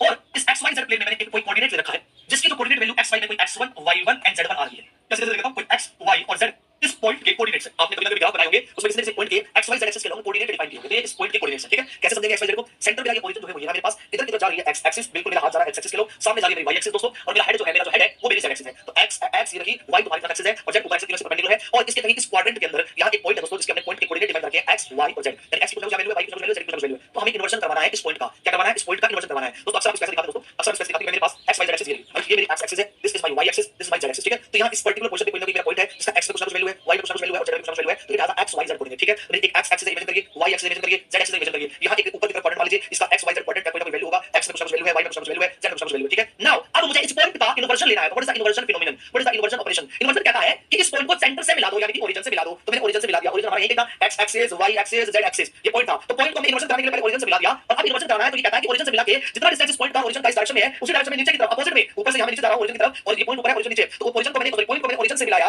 ये डाउन की तरफ एक्सिस आ रही है, तो कहते हैं पहले पॉइंट को ओरिजिन से मिला दो, और जितना डिस्टेंस इस ओरिजिन से इस पॉइंट से जितना डिस्टेंस ओरिजिन का है इसी डायरेक्शन में उतना डिस्टेंस आगे चले जाओ, नीचे की तरफ चलेगा, नीचे यहां चला गया। तो यहां जितना डिस्टेंस ये ट्रैवल किया उतना डिस्टेंस नीचे ट्रैवल करूंगा, पॉइंट से इतना डिस्टेंस ओरिजिन तक ट्रैवल किया उसी डायरेक्शन में, अगर मैं ओरिजिन से उतना डिस्टेंस ट्रैवल करूंगा तो यहां जो एक पॉइंट आएगा नीचे की तरफ, अगर मैं तुमसे पूछूं उस नीचे वाले पॉइंट की कोऑर्डिनेट क्या होगी, क्या बोला मैंने बोला इस पॉइंट को मिला दो ओरिजिन से, और जितना डिस्टेंस तुमने ट्रैवल किया उतना डिस्टेंस नीचे की तरफ लिया, इतना लाइक डिस्टेंस नीचे की तरफ अपोजिट डायरेक्शन में, यानी कि इस पॉइंट को ओरिजिन के अलोंग आगे बढ़ा दो दोस्तों, डिस्टेंस ये था यहां। तो ये जो पॉइंट आएगा इसकी कोऑर्डिनेट क्या होगी, पहला पॉइंट देखिए दोस्तों, इसके जो कोऑर्डिनेट होगी वो -x, इसके जो कोऑर्डिनेट होगी वो -x, क्योंकि नीचे जा चुका है, अपोजिट डायरेक्शन जा चुका है, तो सभी एक्सिस देखिए इक्वल वैल्यू क्या है, तो x y z की वैल्यू सेम रहेगी, इक्वल अमाउंट में ओरिजिन से अपोजिट में क्या है, इक्वल अमाउंट में ओरिजिन से अपोजिट में x y z सेम रहेगी, बट अपोजिट साइन के साथ आएंगे। ये अपोजिट डायरेक्शन में क्या है, तो x बन जाएगा -x, y बन जाएगा -y और z बन जाएगा -z, and the coordinate of this point will be x -x -y -z। सो दोस्तों अब अगर आप इन्वर्जन को समझे तो इन्वर्जन का मतलब क्या है। इन्वर्जन कहता है कि कोई भी प्राणी अगर x y z प्रेजेंट है, कोई x y z हो सकती है, कोई भी प्राणी अगर x y z coordinate present है उसको x y z भेज दो, यानी कोई प्राणी x y z प्रेजेंट है उसको -x -y -z भेज दीजिए दोस्तों, और जो -x -y -z प्रेजेंट है उसको x y z भेज दीजिए, यानी कि जो -x -y -z प्रेजेंट है उसको दोस्तों आप भेज दीजिए x y z, यानी कि ओरिजिन के अराउंड इन दोनों पॉइंट्स पे प्रेजेंट प्राणियों का आप इंटर कन्वर्जन करवा दीजिए, दिस इज कॉल्ड इन्वर्जन। इसको बोलते हैं इन्वर्जन, सेंटर के अराउंड दो अपोजिट चीजों को बदल देना, एक दूसरे को इंटरचेंज कर देना, किसके अराउंड, सेंटर के अराउंड, तो सेंटर के अराउंड दो चीजों को इंटरकन्वर्ट कर दिया गया, एक दूसरे को इंटरकन्वर्जन एक दूसरे को इंटरचेंज कर दिया गया, तो सेंटर के अराउंड दोस्तों जब ये इंटरचेंज कराते हैं तो ये प्रोसेस कहलाती है inversion process. This process is called inversion process दोस्तों, ये प्रोसेस इन्वर्जन प्रोसेस कहलाता है। आइए अब हम चेक करेंगे कि सेंटर ऑफ सिमेट्री, जैसे कि मैंने बताया सेंटर ऑफ सिमेट्री में कौन सा ऑपरेशन होगा, इन्वर्जन प्रोसेस होगा। तो आइए अब हम चेक करेंगे क्या इस इन्वर्जन प्रोसेस से हमारा molecule centre of symmetry contain करता है या नहीं करता, सेंटर ऑफ सिमेट्री किसी मॉलिक्यूल में होगी या नहीं होगी, कैसे बताइए, बताने का डायरेक्ट मेथड ये रहा। डायरेक्ट मेथड समझने के लिए आइए बेसिक एग्जांपल बता देता हूं, बेसिक एग्जांपल, इससे पहले कुछ बेसिक एग्जांपल देखिए। सबसे पहले बेसिक एग्जांपल लेते हैं CO2 का, सबसे आसान मॉलिक्यूल CO2, क्यों, दोनों तो बराबर बराबर बॉन्ड है, दोनों तो बराबर बराबर बॉन्ड है, एक ही डायरेक्शन है, इधर x में इधर माइनस x में, कोई है नहीं। तो पहली बात ये सुनिए दोस्तों, मुझे लगा तुम समझदार बच्चे हो, नहीं तुम्हें तो ये बताना पड़ेगा भाई, ये होती है माइनस z एक्सिस, ये दोस्तों माइनस z है, ये माइनस x है, ये है माइनस y, ठीक है। अगर तुम इस क्वाड्रेंट में हो, ये वाला जो क्वाड्रेंट हमारा है, ये वाला जो क्वाड्रेंट है, कौन सा क्वाड्रेंट, ये वाला क्वाड्रेंट, ये वाला क्वाड्रेंट, ये वाला क्वाड्रेंट, मैं तुमको अगर मैं क्यूब की तरह से दिखाऊं दोस्तों, करंट तुम इस क्वाड्रेंट में, करंट तुम इस क्वाड्रेंट में, तुम इस क्वाड्रेंट में, इस क्वाड्रेंट में, ठीक है, इस डब्बे में अंदर तुम्हारा तो पॉइंट है इस डब्बे में, ठीक है, इस डब्बे में जो पॉइंट होगा उसका पॉइंट है x y z, ठीक है। अब तुम अपोजिट में जा रहे हो, तो तुम अपोजिट में जाओगे दोस्तों, अपोजिट में जाओगे तुम कौन से अपोजिट में जाओगे दोस्तों, अपोजिट में जाओगे तो अपोजिट में कहां से जाओगे, तो अपोजिट में जाओगे तो तुम्हारा अपोजिट बनेगा वो ये वाला डब्बा बनेगा, बाहर की तरफ नहीं, पीछे वाला डब्बा, पीछे का डब्बा होगा, ये माइनस y का डब्बा होगा, ये वाला डब्बा होगा, ये वाला डब्बा होगा, ये वाला दिस डब्बा, ये डब्बा तुम्हारा बनेगा, पीछे वाला डब्बा जो तुम्हारा होगा, ये वाला डब्बा हमारा बनेगा। मतलब यहाँ आप इस ऊपर वाले क्यूब का अपोजिट ढूंढोगे तो आपका जो सामने इसका डिफरेंस समझाओ दोस्तों, इट इज समथिंग लाइक कि अगर मैं x एक्सिस मेरा यहाँ है, y एक्सिस मेरा यहाँ है और z एक्सिस मेरा यहाँ है, तो अगर तुम सामने वाले क्वाड्रेंट में हो तो इसका अपोजिट पहले तो नीचे की तरफ होगा और इस x y के पीछे की तरफ होगा। बहुत कॉमन सेंस है, यहाँ जब हम अपोजिट में जाएंगे तो सेंटर से हम अपोजिट डायरेक्शन में जा रहे हैं, तो आगे ध्यान देंगे x ये रहा मेरा, तो 1/1 एक्सिस चेक करते हैं, ये मेरा x एक्सिस है, मेरा कोऑर्डिनेट था यहाँ, तो x एक्सिस यहाँ पे x एक्सिस ये रहा और ये मेरा माइनस x है, एक एक्सिस पे समझते हैं, तो ये पॉइंट यहाँ बाहर की तरफ ऊपर की तरफ, ठीक है। तो जब मैं x में देख रहा हूँ अभी एक वैल्यू x में पॉजिटिव डायरेक्शन में, ठीक है, पॉजिटिव में नीचे जाएगी और जब अपोजिट में जाएगी दोस्तों, अपोजिट में पीछे जाएगी, तो अब ये माइनस x में जा चुकी है, तो यानी x डायरेक्शन में माइनस पहुंच चुका है, बहुत कॉमन सेंस है। आइए y के चेक करते हैं, तो ये पॉइंट x में था, सामने की तरफ y थी, सामने की तरफ y थी, ठीक है। तो अभी y में ये पॉजिटिव था, y में बिल्कुल पॉजिटिव था, जब हम ये माइनस y पीछे की तरफ होगी, तो नीचे जाएगा दोस्तों, ये पीछे की तरफ जा चुका होगा और पीछे माइनस y लाई करनी होगी दोस्तों, यानी y भी माइनस हो गया। अब ये दोस्तों ऊपर वाला पॉइंट आपका z एक्सिस में, z ऊपर की तरफ है, अभी भी पॉजिटिव है, तो दोस्तों नीचे जा रहे सेंटर की तरफ दोस्तों, ऑब्वियस बात है कि नीचे माइनस z जा रहा है, यानी यहाँ पे जब नीचे जाएगा वो माइनस z की वैल्यू दे रहा होगा, यानी कि सीधी सीधी बात है x y z जो है वो minus x minus y minus z में कन्वर्ट हो जाएगी। बड़ा कॉमन सेंस है दोस्तों, ओके। अस्मिता जी थोड़ा ज्ञान अधूरा रहेगा आपका। किसने कहा Asmita original point is y is present in x z plane, तूने खुद से मेंशन कर लिया, मैंने बोला x y और z में यहाँ सामने पॉइंट है, तो ये पॉइंट ना तो x प्लेन में ना तो y प्लेन में ना z प्लेन में, ये x y और z के क्वाड्रेंट के अंदर है, क्यूब के अंदर है, क्यूब के सरफेस पे नहीं है। सोच लेते हैं हो गया अस्मिता, क्लियर डाउट तेरा। चलो दोस्तों आइए हम back to the topic. Inversion का मतलब दोस्तों कहां से x z प्लेन आ गया, ये x y z के क्वाड्रेंट के अंदर, क्यूब के अंदर, ठीक है। नीचे जाएगा तो अपोजिट क्यूब में चला जाएगा, बस ठीक है, बड़ा कॉमन सेंस है। मतलब अगर मैं इस क्यूब वाइज दिखाऊं तो ये मैं x मान लेता हूं, कोने वाला x मेरा x एक्सिस है, ठीक है, मैं क्वाड्रेंट के अंदर खुद खड़ा रहता हूं ना, ये कोना मेरा ओरिजिन है, ये वाला x मेरा x एक्सिस है, ये वाला x मेरा x एक्सिस है, वो तो सामने वाली दीवार मेरी y एक्सिस है और ऊपर वाली दीवार मेरी z एक्सिस है, ठीक है। तो अब मैं इस क्यूब में अगर वो जो पॉइंट ले रहा हूं तो पॉइंट सेंटर ले मान लीजिए x y z पॉइंट यहां है, तो ये x के ना तो प्लेन में है ना तो y के प्लेन में ना z के प्लेन में, तो बीच में है, ये पॉइंट यहां x y z वैल्यू दे रहा होगा, इसका अपोजिट होगा, वो इसका अपोजिट क्यूब होगा भाई, क्यूब के अंदर का पॉइंट लेके चला x y z क्वाड्रेंट में। चलो ऐसा देखिए, सो हमने कहा इन्वर्जन क्या होता है, हमने समझ लिया कि कोई भी x y z वैल्यू होगी वो उसके अपोजिट में चली जाएगी, that is the meaning of inversion. चलिए नाउ आगे बढ़िए दोस्तों, अभी इसमें कोई डाउट पूछे, जब मैं तुमसे पूछने को कहूं डाउट तभी पूछ रहा है, उसके अलावा मुझे कोई कमेंट बॉक्स में कमेंट दिख गया तो पहले तुम मुझे सुनोगे, आंसर तो मैं दूंगा ही, मैं सुन लोगे, सामने बात करना, मैं बोलूंगा हर सब टॉपिक करने के बाद बोलता हूं कि भाई कोई डाउट तो पूछ लो, बीच में नहीं, सामने देखिए। सो सेंटर ऑफ सिमेट्री में हमने हल्का सा कॉन्सेप्ट समझा कि इन्वर्जन प्रोसेस क्या होता है, ठीक है। अब हम सेंटर ऑफ सिमेट्री चेक करने चलेंगे मॉलिक्यूल टू मॉलिक्यूल, किसमें सेंटर ऑफ सिमेट्री होगा किसमें नहीं होगा, इन्वर्जन प्रोसेस के थ्रू। दोस्तों कैसे देंगे इसका डायरेक्ट तरीका मतलब तो सामने डायरेक्ट तरीका, सेंटर ऑफ सिमेट्री कैसे बन जाती है, नाम से ही समझ आ रहा है सेंटर ऑफ सिमेट्री, यानी कि कहीं ना कहीं मॉलिक्यूल के सेंटर की बात होगी, तो यहां पे जो सेंटर होगा पहले बात तो मॉलिक्यूल का सेंटर होगा। अब इस मॉलिक्यूल का सेंटर क्या है दोस्तों, इस कार्बन के बीच में यहां जो सेंटर पॉइंट है that is the centre of the particular molecule. तो हम कहेंगे कैसे चेक करें इस मॉलिक्यूल में सेंटर ऑफ सिमेट्री है या नहीं है, तो डायरेक्ट तरीका कहता है कि भाई सेंटर ऑफ द मॉलिक्यूल से जिस भी डायरेक्शन में मॉलिक्यूल फैला हुआ हो, मतलब उसके बॉन्ड फैले हुए हो, अभी करंटली देखो तो इसको अगर मैं x मान लेता हूं तो कहेंगे कि ये मॉलिक्यूल के जो बॉन्ड्स है वो x में और माइनस x में फैले हुए हैं और कहीं तो है ही नहीं और कहीं तो बॉन्ड ही नहीं है, ठीक है। तो जितनी भी डायरेक्शन मॉलिक्यूल के बॉन्ड फैले हुए हैं उन सब डायरेक्शंस में हमें ट्रैवल करना है और उनके अपोजिट डायरेक्शन में ट्रैवल करना है। एग्जांपल के तौर पे यहां पे देखिए, हमने मान लीजिए इस डायरेक्शन में ट्रैवल करना स्टार्ट किया x डायरेक्शन में और हमने एक पर्टिकुलर x डिस्टेंस ट्रैवल किया और इस x डिस्टेंस को ट्रैवल करने पर हमें c डबल बॉन्ड को मिला, हमें क्या मिला, c डबल बॉन्ड को मिला। तो सेंटर ऑफ सिमेट्री कहती है अगर इस मॉलिक्यूल में सेंटर ऑफ सिमेट्री होनी चाहिए उसकी कंडीशन है, क्या कंडीशन है कि अगर आप एक डायरेक्शन में ट्रैवल कर रहे हो कुछ एक डिस्टेंस और आपको एक सिस्टम मिल रहा है, एक स्केलेटन मिल रहा है, तो आपको उसकी एग्जैक्टली अपोजिट डायरेक्शन में भी उतनी ही डिस्टेंस पे सेम डिस्टेंस पे वही स्केलेटन अगर मिल गया, अगर मुझे इधर जाने पर इस डायरेक्शन में जाने पर c डबल बॉन्ड मिल रहा है तो मुझे इसके अपोजिट जाने पर c डबल बॉन्ड अगर मिल गया, अगर मिल गया तो हम कह देंगे इस मॉलिक्यूल के अंदर सेंटर ऑफ सिमेट्री एग्जिस्ट कर जाएगी। क्या बोला मैंने, सेंटर से एक तरफ जाने पर जो स्केलेटन मिल रहा है सेंटर से अपोजिट जाने पर भी वो स्केलेटन मिल गया तो हमारी सेंटर ऑफ सिमेट्री उस मॉलिक्यूल में एग्जिस्ट कर जाएगी। और ऐसा मॉलिक्यूल की हर डायरेक्शन में होना चाहिए, क्योंकि इस मॉलिक्यूल में जो डबल बॉन्ड है केवल दो ही डायरेक्शन फैले हुए हैं x माइनस x में, तो केवल उसमें फैले तो उसमें चेक कर लिया। आइए एक एग्जांपल लेते हैं, मान लीजिए मैंने लिया एक एग्जांपल नंबर ये 1 था दोस्तों, एग्जांपल नंबर अब की बार मैंने यहां पे क्या किया, c डबल बॉन्ड c यहां लगा दिया फ्लोरीन, यहां लगा दिया फ्लो, यहां लगा दिया हाइड्रोजन, यहां लगा दिया। अब चेक करते हैं इसमें c o h तरीका से क्या सेंटर ऑफ द मॉलिक्यूल से गिरा, सेंटर चेक करेंगे हर एक डायरेक्शन में। इधर चेक किया दोस्तों, ऊपर मिला हाइड्रोजन, इसके अपोजिट में मिल गया हाइड्रोजन, CH बॉन्ड मिला, बिल्कुल मैच कर रहा है, ठीक है, अच्छी बात है। बाकी डायरेक्शन चेक करते दोस्तों, यहां पे एक सेकंड डायरेक्शन, यहां पे एक डायरेक्शन थी, यानी सेकंड अपोजिट में बिल्कुल मिला दोस्तों, आगे चलते हैं नेक्स्ट पार्ट नेक्स्ट दिया हम गए। अब दोस्तों यहां हम गए इसके लोग, इधर गए तो फ्लोरीन मिल गया, CF बॉन्ड मिल गया, इधर गए तो CF बॉन्ड मिल गया, बिल्कुल सही एग्जैक्टली मैच कर रहा है। अब कुछ बच्चे इतना ही देख के खुश हो जाते हैं, नहीं तुम्हें हर एक डायरेक्शन चेक करनी है, तुमको चेक करने से क्या बचा भाई, कार्बन कार्बन को चेक करेगा दोस्तों, यानी इनको चलवा छोड़ देना, तो मैं इधर चला मुझे कार्बन मिला, मुझे कार्बन मिला, बिल्कुल सही बात है। यानी कि अब मैंने इसकी सभी डायरेक्शन चेक कर ली और कोई बचा ही नहीं, ना कोई एटम बचा ना कोई स्लेट बचा। अब मैं कह सकता हूं सेंटर से इधर चला हाइड्रोजन, इधर चला हाइड्रोजन, इधर चला फ्लोरीन, इधर चला फ्लोरीन, इधर चला carbon, opposite carbon, yes centre से सभी डायरेक्शन में मॉलिक्यूल ने ट्रैवल किया और सभी डायरेक्शन में अपोजिट में मुझे सेम सब्स्टिट्यूएंट्स या सेम स्केलेटन मिल रहा है। और ऐसा अगर सभी डायरेक्शन में हो रहा हो तो हम बड़े गर्व से ये बोल देंगे इस मॉलिक्यूल के अंदर सेंटर ऑफ सिमेट्री एग्जिस्ट कर रही होगी, इस molecule contain centre of symmetry, हम बड़े गर्व से बोलेंगे इस मॉलिक्यूल में सेंटर ऑफ सिमेट्री एग्जिस्ट कर रही होगी। आइए एक आखिरी एग्जांपल लेके चलते हैं दोस्तों, लीजिए एक आखिरी एग्जांपल लेके चलते हैं। लेट्स बोलते हैं आपके बारे में example number 3 double bond C, यहां में लगाया दोस्तों फ्लोरीन, यहां में लगाया क्लोरीन, यहां में लगाया हाइड्रोजन, यहां में लगाया हाइड्रोजन। एग्जांपल करने से पहले कॉमन बात मैं बता देता हूं, इन दो एग्जांपल को देख के हमें बात समझ आई कि जब सेंटर से अपोजिट में हर एक डायरेक्शन में चलने पर, बात सुनिए, सेंटर से अपोजिट में हर एक डायरेक्शन में चलने पर अगर सभी अपोजिट डायरेक्शन में सेम चीज प्रेजेंट हो तो वहां सेंटर ऑफ सिमेट्री प्रेजेंट होती है।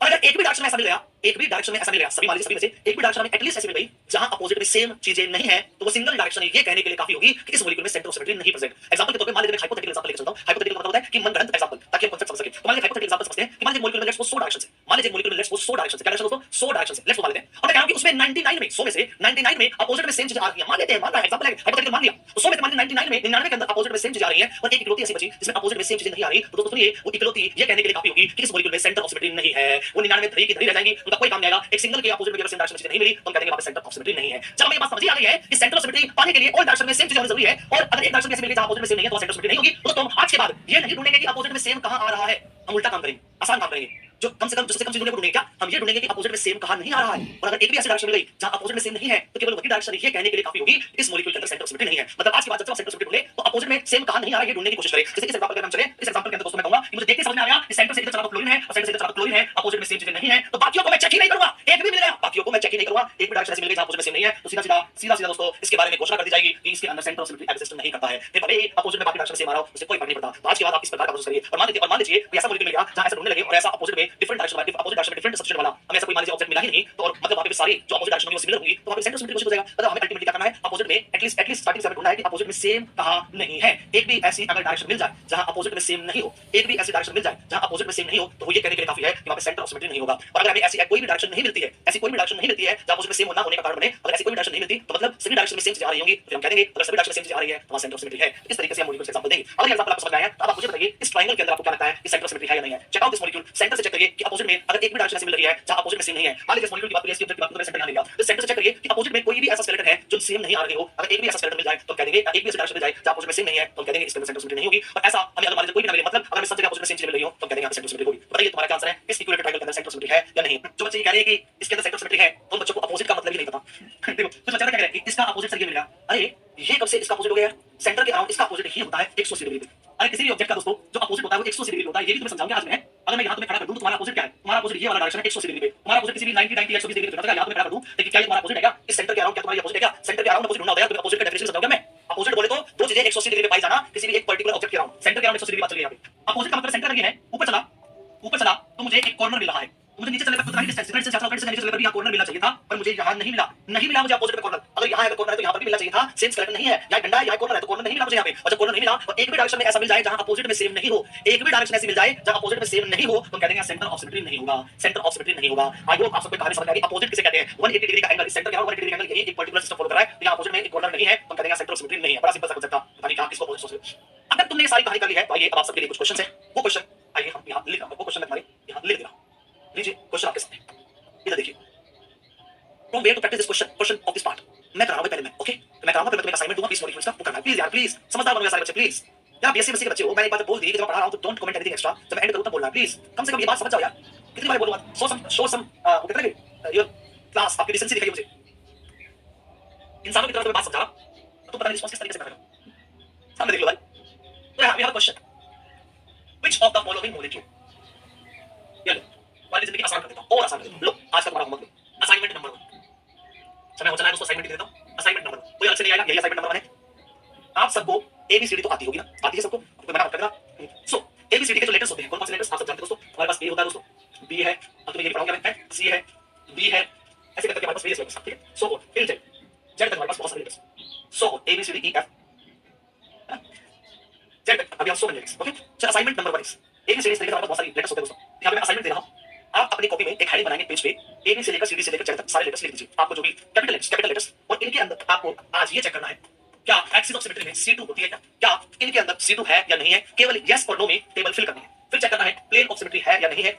एक्सेप्ट दोस्तों देखिए, एक प्लेन ऑफ सिमेट्री तो इन सभी लेटर्स से प्रेजेंट होती है क्योंकि पूरी लेटर्स है, इन सब के अंदर ये वाला प्लेन, जिस प्लेन में ये लेटर लिखे गए हैं, जिस बोर्ड पे इस लेटर को मैंने लिखा है, ये वाला प्लेन के अंदर बाइसेक्ट हो रहा है, इस प्लेन को छोड़ के एक्सेप्टिंग द मॉलिक्यूलर प्लेन, इस कंटेनिंग मॉलिक्यूलर प्लेन को छोड़ के बाकी कोई और प्लेन एग्जिस्ट कर रहा है। जैसे कि इस एक लेटर के बीच में से एक प्लेन एग्जिस्ट कर रहा है, लेफ्ट राइट की इमेज बन रहा है, साफ साफ इमेज बन रहा है। आपको पीओएस चेक करना है, यस और नो में आंसर देना दोस्तों, एंड उसके बाद आपको सीओएस चेक करना है, यस और नो में आंसर देना है। पहले एक एग्जांपल तुम्हें करा दिखा देता हूं दोस्तों, ए लेटर के अंदर क्या C2 एक्स सिमेट्री है क्या, तो मैंने यहां सेंटर से एक्सपांड कर दो और रोटेट करवाओ। अगर मैं 180 डिग्री का रोटेट करवाऊंगा तो साफ साफ पता लगेगा ये वाला हिस्सा एग्जैक्टली रोटेट होकर इस अपोजिट हिस्से में चला जाएगा। अपोजिट हिस्सा तो 180 डिग्री होता है, ये वाला 180 डिग्री रोटेट करके राइट में चला जाएगा, पीछे रोटेट करके सामने चला जाएगा, यानी कि आपस में लेटर घूम जाएगा। यस यहां पे हम देखो कब होगा C2 या नहीं होगा कैसे बताएंगे दोस्तों, हम कहेंगे ये दोनों जो हिस्से हैं 180 डिग्री रोटेट करेंगे तो आपस में पलट जाएंगे और दोबारा से जो फाइनल स्ट्रक्चर आएगी वो इनिशियल स्ट्रक्चर के सेम होगी। तो जब फाइनल स्ट्रक्चर इनिशियल स्ट्रक्चर के सेम आ जाए, सिमिलर आ जाए तो कहेंगे यहां पे C2 होगा, यस यहां पे C2 होगा, दोनों हिस्से आपस में कन्वर्ट करेंगे 180 डिग्री पे और सेम स्ट्रक्चर देंगे, सेम फाइनल स्ट्रक्चर देंगे, यस होगा। क्या इसके अंदर पीओएस होगा 100% होगा दोस्तों, 100% होगा।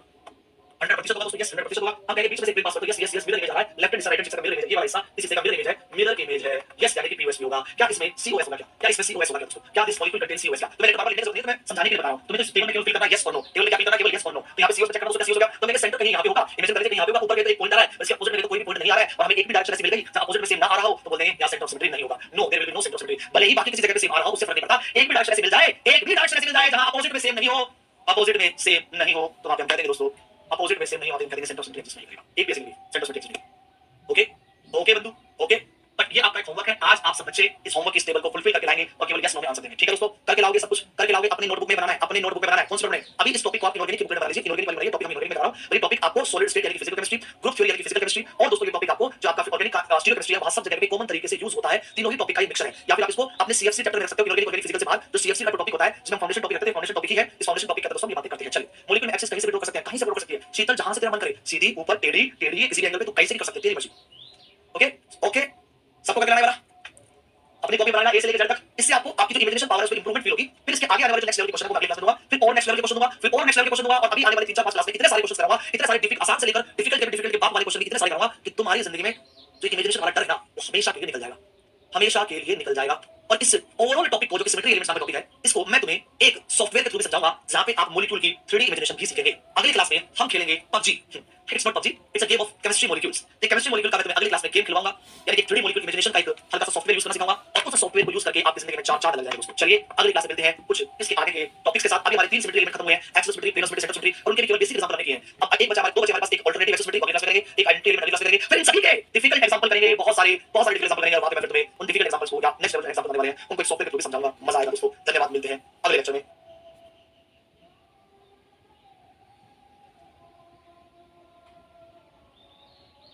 स्वागत आप सबका दोस्तों पेपर के प्लेटफॉर्म पे, और जो आपका टॉपिक चल रहा है आज उसका लेक्चर नंबर 2 है, और आज के लेक्चर में हम दोस्तों काफी सारी बातें कर रहे हैं। चलिए यस, बहुत बढ़िया। जिन्होंने असाइनमेंट कंप्लीट कर लिया है, जो मैंने A to Z का दिया था, बहुत अच्छी बात है। जिन्होंने नहीं किया है, आज का समय और है तुम्हारे पास, आज आखिरी दिन है उस असाइनमेंट का। कल जब मेरी क्लास होगी तो उस क्लास में पहले हम असाइनमेंट डिस्कस करेंगे, A to Z वाला डिस्कस। उसमें क्या करना, छोटा सा पेपर वो था असाइनमेंट वो, ठीक है। फिर भी कॉन्फिडेंस के लिए आपका कॉन्फिडेंस इंक्रीज हो, मुझे उम्मीद है कि तुम सब सही आंसर निकालोगे, ये मुझे उम्मीद है। बाकी मेरी उम्मीद है तुम फेल करोगे नहीं करोगे तो कल बता देना, ठीक है। तो असाइनमेंट का डिस्कशन हम कल करेंगे। आज जिसने अभी तक ट्राई नहीं किया, एक दिन का अवसर दे रहा हूं कि मैं जानता हूं तुम्हारी आदतों को, कि तुम जिस दिन मैं काम देता हूं तो नहीं करोगे पक्का। और आज एक और दिन तुम्हें दे रहा हूं उस असाइनमेंट को कंप्लीट करने के लिए। A to Z वाला असाइनमेंट कंप्लीट कर लेना, और उस असाइनमेंट को कंप्लीट करने के बाद कल हम जब क्लास होगी उस क्लास में पहले असाइनमेंट डिस्कस करेंगे, उसके बाद क्लास को कंटिन्यू करेंगे, ठीक है। भाई आज सिमेट्री एलिमेंट्स के जो बेसिक आइडियाज को कंप्लीट, कौन सा असाइनमेंट है, अब हम अपनी क्लास को आगे बढ़ाते हैं। और जैसा कि आप सबको रूल पता है क्लास का, कि जब मैं लाइव पढ़ा रहा हूं तो आपको कोई कमेंट एक्स्ट्रा नहीं करना है, कोई भी एक्स्ट्रा डिस्कशन हम नहीं करेंगे। जिसको अगर एक्स्ट्रा डिस्कशन करना है तो मैं किसी वीडियो के अंत में 15 मिनट एक्स्ट्रा रुक जाऊंगा, उसमें आप मेरे साथ जो मन चाहे बातें कर सकते हो, बट अभी नहीं दोस्तों, ठीक है। इस वीडियो के अंत में करेंगे वो डिस्कशन, अभी नहीं। तो आइए दोस्तों शुरुआत करते हैं आज के लेक्चर की, lecture number 2 of symmetry in molecules दोस्तों। और लेक्चर नंबर 2 की अगर बात करें तो लेक्चर नंबर 1 में जहां खत्म हुआ था वहीं से स्टार्ट करेंगे। तो लेक्चर नंबर 1 में हुआ क्या था, लेक्चर नंबर 1 में लेक्चर नंबर 1 में हमने दोस्तों सिमेट्री का हल्का सा आइडिया ले लिया था कि सिमेट्री जो होती है उसमें दो चीजों से हम सिमेट्री को समझेंगे, किसी भी मॉलिक्यूल किसी भी ऑब्जेक्ट के अंदर, और वो दो चीजें होती है सिमेट्री एलिमेंट्स। एक थी हमारे पास सिमेट्री एलिमेंट्स और उसके ऑपरेशंस, इसको सिमेट्री ऑपरेशंस का नाम देते थे। इसमें से मैंने कहा कि ये वाला तो जनरेट फिल्ड को पढ़ना होता है, ये वाला केवल नेटफिल्ड को पढ़ना होता है, और जब मतलब सिमेट्री ऑपरेशन केवल हल्का सा आइडिया चाहिए होता है, वो मैं साथ साथ समझा रहा हूं, और सिमेट्रिकल ऑपरेशन समझा रहा हूं कि क्या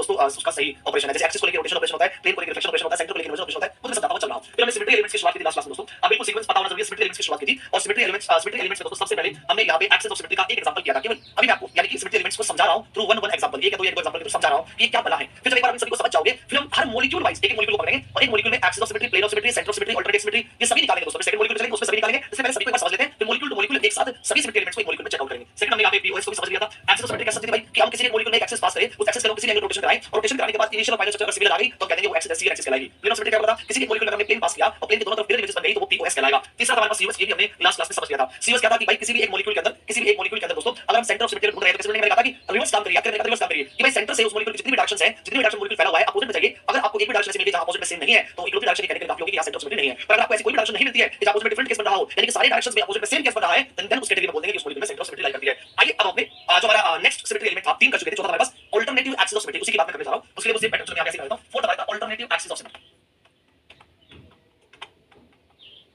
अल्टरनेटिव एक्सिस ऑफ सिमेट्री। जब अल्टरनेटिव एक्सिस ऑफ सिमेट्री की बात करते हैं दोस्तों तो इसको हम एब्रिविएट कैसे करते हैं, मैं यही बता देता हूं दोस्तों। इसको एब्रिविएट करते हैं एओएस से, इसको एब्रिविएट करते हैं दोस्तों एओएस से, एब्रिविएट करेंगे दोस्तों इसको एओएस से, AOS alternative axis of symmetry. Axis of symmetry होता है एओएस, अल्टरनेटिव एक्सिस होता है एओएस, ठीक है। इसको जो रिप्रेजेंट करते हैं दोस्तों रिप्रेजेंट किया जाता है एसएनसी, ये इसका एब्रिविएशन हो गया, ये इसका एब्रिविएशन हो गया। इसका रिप्रेजेंटेशन होता है S N, S N is the representation where N की वैल्यू अगेन, एन की value again is equal to same formula जो सीएन के लिए होता है 360 divided by angle of rotation, 360 divided by angle of rotation, यही हमारा यहां फार्मूला बन जाएगा। 360 divided by angle of rotation S N से इसको रिप्रेजेंट किया जाता है। This is the representation, this is the abbreviation की तरफ समझ गए। चलिए आगे बढ़ते हैं। बात आती है ऑपरेशन की। यहां पे ऑपरेशन क्या होता है ध्यान रखिए। अल्टरनेटिव एक्सिस ऑफ सिमेट्री, अच्छा पहले इसका एक और नाम यहां पे होता है, और इसको एक और नाम यहां पे देते हैं दोस्तों, that is improper rotational axis. Improper rotational axis भी इसको बोल देते हैं। एग्जाम में आपको दोस्तों अल्टरनेटिव एक्सेसिबिलिटी देखने को मिले या इम्प्रॉपर रोटेशनल एक्सिस जैसा नाम सुनने को मिले, दोनों का ही मतलब एसएन होता है। दोनों का क्या मतलब दोस्तों? एसएन होता है दोस्तों, ठीक है। देखिए एक्सेसिबिलिटी का दूसरा नाम था proper rotational axis, alternative accessibility का दूसरा नाम है इम्प्रॉपर रोटेशनल एक्सिस। तो आप बिल्कुल कोरिलेट कर सकते हैं चीजों को ना। अब यहाँ जो ऑपरेशन की बात हो रही है दोस्तों, इसमें ऑपरेशन क्या होता है? ऑपरेशन ऐसा क्या फिनोमेनन यहाँ पे होता है दोस्तों? इसका फिनोमेनन अगर हम डिस्कस करें तो फिनोमेनन यहाँ पहली बात तो देखिए, अभी तक जो हमने तीन सिमेट्री एलिमेंट्स पढ़े हैं, एक्सिस ऑफ सिमेट्री, वहां पे केवल एक ही फिनोमेनन हो रहा था, एक्सिस के around rotation. Plane of symmetry यहाँ पे केवल एक ही फिनोमेनन हो रहा था, प्लेन के अराउंड रिफ्लेक्शन। और सेंटर ऑफ सिमेट्री यहाँ पे केवल एक ही फिनोमेनन हो रहा था, दैट इज इन्वर्जन। पर जब बात करते हैं अल्टरनेटिव एक्सिस सिमेट्री दोस्तों, यहाँ एक नहीं, एक के बाद एक, वन फॉलोड बाय अदर, या दो फिनोमेनन देखे जाते हैं और कंबाइनली उन दोनों फिनोमेनन को हमें कनेक्ट करना होता है। तो यहाँ पे क्या होता है दोस्तों? यहाँ पे पहले होता है रोटेशन, यहाँ पे पहले होता है रोटेशन, और ऑब्वियस बात है रोटेशन एक एक्सिस की वजह से होगा। रोटेशन के बाद यहाँ पे एक और फिनोमेनन होगा, रोटेशन फॉलोड बाय उसके बाद पहले रोटेशन होगा, उसके बाद followed by perpendicular reflection. This is symbol of perpendicular, इसका मतलब परपेंडिकुलर रिफ्लेक्शन। तो rotation followed by perpendicular reflection, ये एक कंबाइंड फिनोमेनन होता है अल्टरनेटिव एक्सिस सिमेट्री में। इस कंबाइंड फिनोमेनन देखिए, रोटेशन होगा आपका एक्सिस के अराउंड, रिफ्लेक्शन होगा प्लेन के अराउंड। ये परपेंडिकुलर वर्ड क्या है, इसको हम जब एग्जांपल लेके समझाऊंगा तब तुम्हें क्लियरली समझ आ जाएगा। अभी के लिए हम कहेंगे rotation followed by perpendicular reflection. ये एक कंप्लीट फिनोमेनन है, जब एक मॉलिक्यूल पे ये कंप्लीट फिनोमेनन ऑपरेट किया जाएगा और कंप्लीट फिनोमेनन ऑपरेट करने के बाद आने वाला फाइनल स्ट्रक्चर इनिशियल स्ट्रक्चर के साथ सुपर इंपोज या ओवरलैप हो गया या सिमिलर आ गया, तो हम कह देंगे उस मॉलिक्यूल में एसएन एग्जिस्ट कर जाएगा। और अगर ऐसा नहीं हुआ तो हम कह देंगे उस मॉलिक्यूल में एसएन एग्जिस्ट नहीं करेगा। एग्जांपल के तौर पे दोस्तों आइए मैं तुम्हें मिलवाता हूं, रूबरू कराता हूं दोस्तों एक बीएफ3 नाम के मॉलिक्यूल से। लीजिए दोस्तों इसका एग्जांपल करते हैं, जरा सामने देखिए। मैंने एक एग्जांपल ले लिया दोस्तों बीएफ3 का, बीएफ3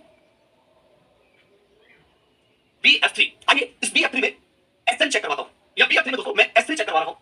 S3 फाइंड आउट कर रहे हैं। तो बोले S3 ही क्यों, S2 क्यों नहीं कर रहे सर, S1 क्यों नहीं कर रहे सर, S4 क्यों नहीं कर रहे सर? इनके बारे में जानकारी लेने के लिए थोड़ा सा आपको रुकना पड़ेगा, साथ-साथ जैसे लेक्चर आगे बढ़ेंगे वैसे वैसे क्लियरिटी हो जाएगी। मैंने अभी S3 की बात की क्योंकि केवल, तो इसलिए थोड़ा सा पेशेंस रखिए। अभी जो मैं सिखा रहा हूं सीखिए, फिर S3 क्यों नहीं है, S2 क्यों है, S3 क्यों नहीं चेक किया, ये क्यों चेक किया, तो पता लग जाएगा। दोस्तों आइए S3 चेक करते हैं, समय के साथ जाएंगे, एक साथ चलेंगे समय के साथ। चलिए दोस्तों, तो ये आने वाले लेक्चर में सारी चीजें बिल्कुल क्लियर हो जाएंगी। वाई S3 चलिए आइए S3 करते हैं। S3 करने के लिए दोस्तों पहली बात, यहाँ पे n की वैल्यू क्या है, 3 है। n की वैल्यू 3 का मतलब दोस्तों n की वैल्यू 3 कब आएगी, 360 डिवाइड बाय 120 आएगा। यानी कि यहाँ पे जो रोटेशन होने वाला है इस मॉलिक्यूल में वो 120 डिग्री का होने वाला है। और रोटेशन किसी के एक्सिस के अलोंग कराया जाता है, तो हम यहाँ पहले इस मॉलिक्यूल में एक एक्सिस पास करेंगे और उसके अलोंग 120 डिग्री का रोटेशन करवाएंगे। पहला स्टेप करते हैं दोस्तों, मैंने परपेंडिकुलर एक्सिस निकाली दोस्तों। अगर मैंने यहाँ पे मॉलिक्यूल के ऊपर से नीचे से एक्सिस निकाल दी, ये मेरा जो मॉलिक्यूल है वो हॉरिजॉन्टल प्लेन लाइक कर रहा है। This molecule is existing in horizontal plane. कैसे? सेंटर में मेरे पास एक बोरोन है, बोरोन से एक बॉन्ड इस प्लेन में है। देखिए यहाँ में जो बॉन्ड नॉर्मल लाइन से बना होता है वो बॉन्ड ऐसा होता है कि जो ना तो तुम्हारे पास आ रहा है और ना तुमसे दूर जा रहा है। तो ये बीएफ बॉन्ड जो ये वाला नॉर्मल लाइन पे बना है, इसका मतलब वो यहाँ इस सेंट्रल प्लेन में होगा, ना तो ये तुम्हारे पास आ रहा है बॉन्ड, ना तुमसे दूर जा रहा है। या इसके अलावा यहाँ एक वेज बॉन्ड बना है, यहाँ एक डैश बॉन्ड बना है। वेज बॉन्ड का मतलब होता है कि वो बॉन्ड सेंट्रल प्लेन से तुम्हारी तरफ आ रहा है, यानी ये वेज बॉन्ड बता रहा है कि ये बीएफ बॉन्ड अगर है, ये वाला अगर बीएफ बॉन्ड है, ये बोरोन है, यानी कि दूसरा जो बीएफ बॉन्ड है वेज वाला वो तुम्हारी तरफ इस प्रकार से आ रहा होगा। यहाँ से बोरोन से एक बॉन्ड तुम्हारी तरफ वेज भी आ रहा होगा, तुम्हारी तरफ आ रहा होगा, दिस इज वेज बॉन्ड। इन दोनों बॉन्ड के बीच में लगभग 120 डिग्री का एंगल है, एक्जेक्टली 120 डिग्री का एंगल इन दोनों के बीच में है दोस्तों। फिर जो तीसरा बॉन्ड इस बीएफ3 है दोस्तों, वो डैश बॉन्ड है। डैश का मतलब वो तुमसे पीछे जा रहा है, यानी सेंट्रल प्लेन से पीछे जा रहा है। तो डैश बॉन्ड जो है वो यहाँ इसी बोरोन से पीछे की तरफ आएगा और ये तीनों बीएफ3 जो बॉन्ड्स है दोस्तों वो 120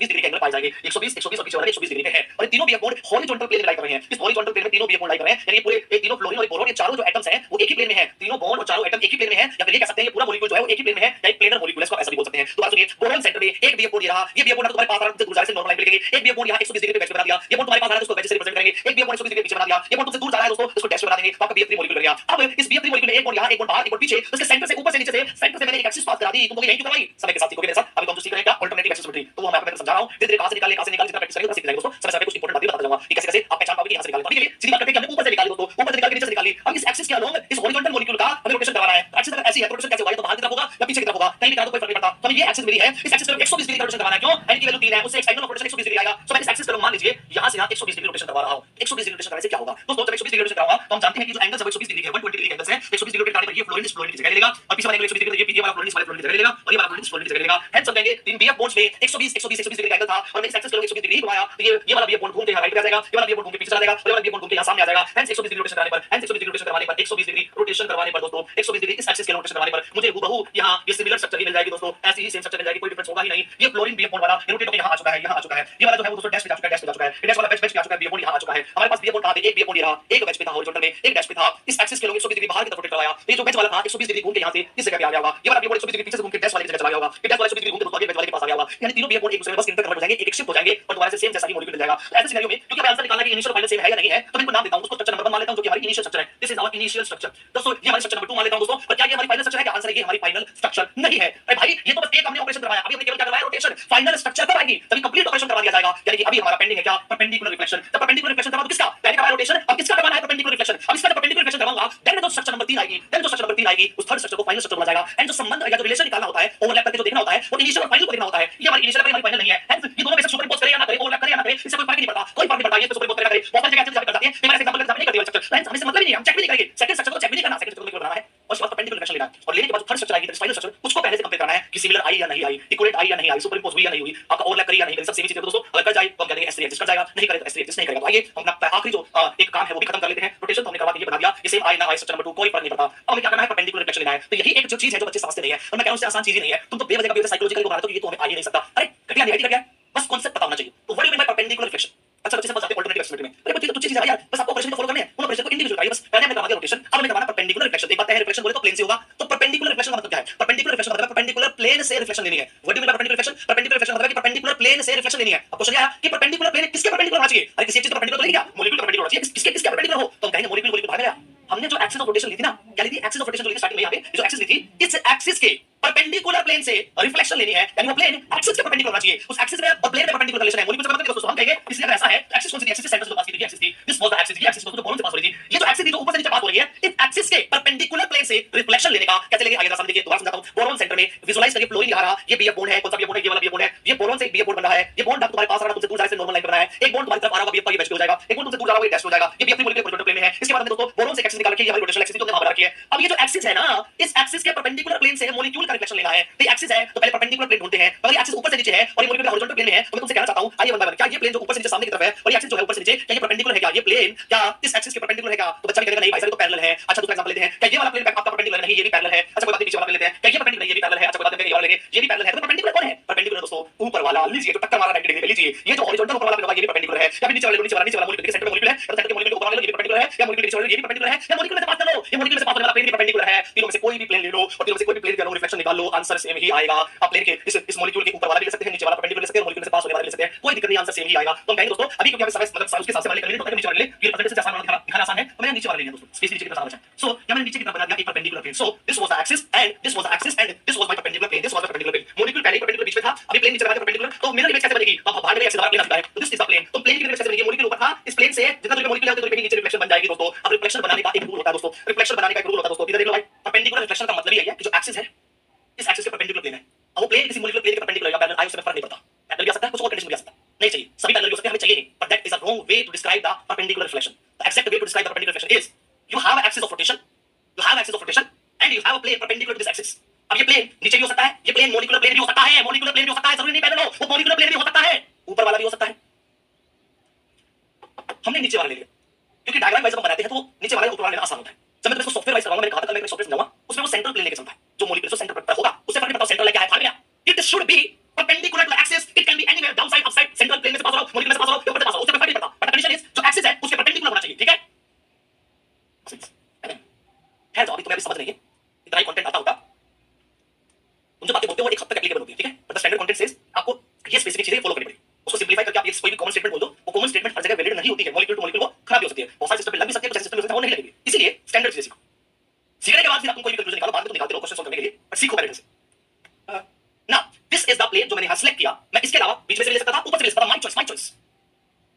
मैंने लिया नीचे वाला, ठीक है? मैंने लिया नीचे वाला, मुझे अच्छा लगा, मैंने लिया, आंसर सही आएगा, उसी तीनों सेंटर तरीके कोई सेंटर वाला ये वाला सब आपको सही तरीके। चलिए मैंने नीचे लिया, अब रिफ्लेक्शन कैसे लेना होता है? तो मान लीजिए ये चूहा है और मेरा नीचे प्लेन ये रहा, मैंने क्योंकि ये मॉलिक्यूल बीच में मान लो इसमें से बीच में एक्सिस निकाल दी, ये वाली एक्सिस थी, इस एक्सिस के परपेंडिकुलर कौन सा था? मेरा ये वाला जो आपका होगा, ये वाला जो मेरा ये वाला परपेंडिकुलर टू द एक्सिस के, ये एक्सिस है जो चूहे से निकल के जा रही है, माउस से निकल के जा रही है, इस एक्सिस के परपेंडिकुलर ये भी हो सकता है, इसके बीच में से पास होने वाला भी हो सकता है, ऊपर वाला भी हो सकता है, तीनों से कोई ले सकते हो। तो मैंने नीचे वाला लिया, तो ये वाला प्लेन लिया, तो अब इसकी इस BF3 की मिरर इमेज बनानी पड़ेगी ना, इस प्लेन के रिस्पेक्ट में, इस प्लेन के रिस्पेक्ट में, तो इस प्लेन के रिस्पेक्ट में इस BF3 की मिरर इमेज बनानी पड़ेगी, इसको BF3 मान लो, ठीक है? लेट्स सपोज सोच लेते हैं, तो कैसे बनेगी इमेज? मिरर इमेज कहती है कि मेरे जो पास होगा उसकी मिरर इमेज मैं पास में बनाऊंगी, मेरे से जो दूर होगा उसकी मिरर इमेज दूर बनाऊंगी। तो इसकी मिरर इमेज क्या ऐसी होगी? ऐसी नहीं, इसकी मिरर दोस्तों ऐसी होगी उल्टा होने के बाद। तो यहाँ पे दोस्तों देखिए, यहाँ पे सीधा बात करते हैं दोस्तों, आइए बताते हैं, हम कहते हैं कि मेरे जो पास में है बोरोन इतने डिस्टेंस पे है, इतने डिस्टेंस पे तो मैं बोरोन की मिरर इमेज दे दूंगी। इधर एक बॉन्ड बन रहा है और फ्लोरीन यहाँ की तरफ है, तो इधर ही फ्लोरीन का यहाँ पे मिरर इमेज आ जाएगा, दोनों में बॉन्ड जोड़ दीजिए, ये रहा। पीछे की तरफ है क्योंकि देखो मैंने BF3 मॉलिक्यूल हॉरिजॉन्टल में है और ये प्लेन भी यहाँ पे मैंने इस एक्सिस के परपेंडिकुलर लिया है, तो एक्सिस के परपेंडिकुलर प्लेन लूंगा तो दोस्तों जो बेंच वाला बॉन्ड होगा, जो ऊपर बाहर निकला हुआ बॉन्ड है, ये प्लेन जो होगा उस बेंच वाले बॉन्ड का मिरर इमेज नीचे बाहर की तरफ बेंच पे ही बनाएगा, और डैश वाले बॉन्ड का मिरर इमेज दोस्तों ये प्लेन जो है सेंटर प्लेन जो है दोस्तों, ये बोरोन और ये डैश वाला बॉन्ड का मिरर इमेज इस प्लेन से दोस्तों नीचे की तरफ यही बनेगा, प्लेन ये रहा, तो फ्लोरीन का रिफ्लेक्शन नीचे ही आएगा, वेज वाले बॉन्ड का रिफ्लेक्शन नीचे बेंच पे ही आएगा, हेंस डैश वाला बॉन्ड का रिफ्लेक्शन डैश बॉन्ड ही आएगा दोस्तों, और वेज वाले बॉन्ड का रिफ्लेक्शन यहाँ पे दोस्तों वेज बॉन्ड इस तरीके से ही मिलेगा। नाउ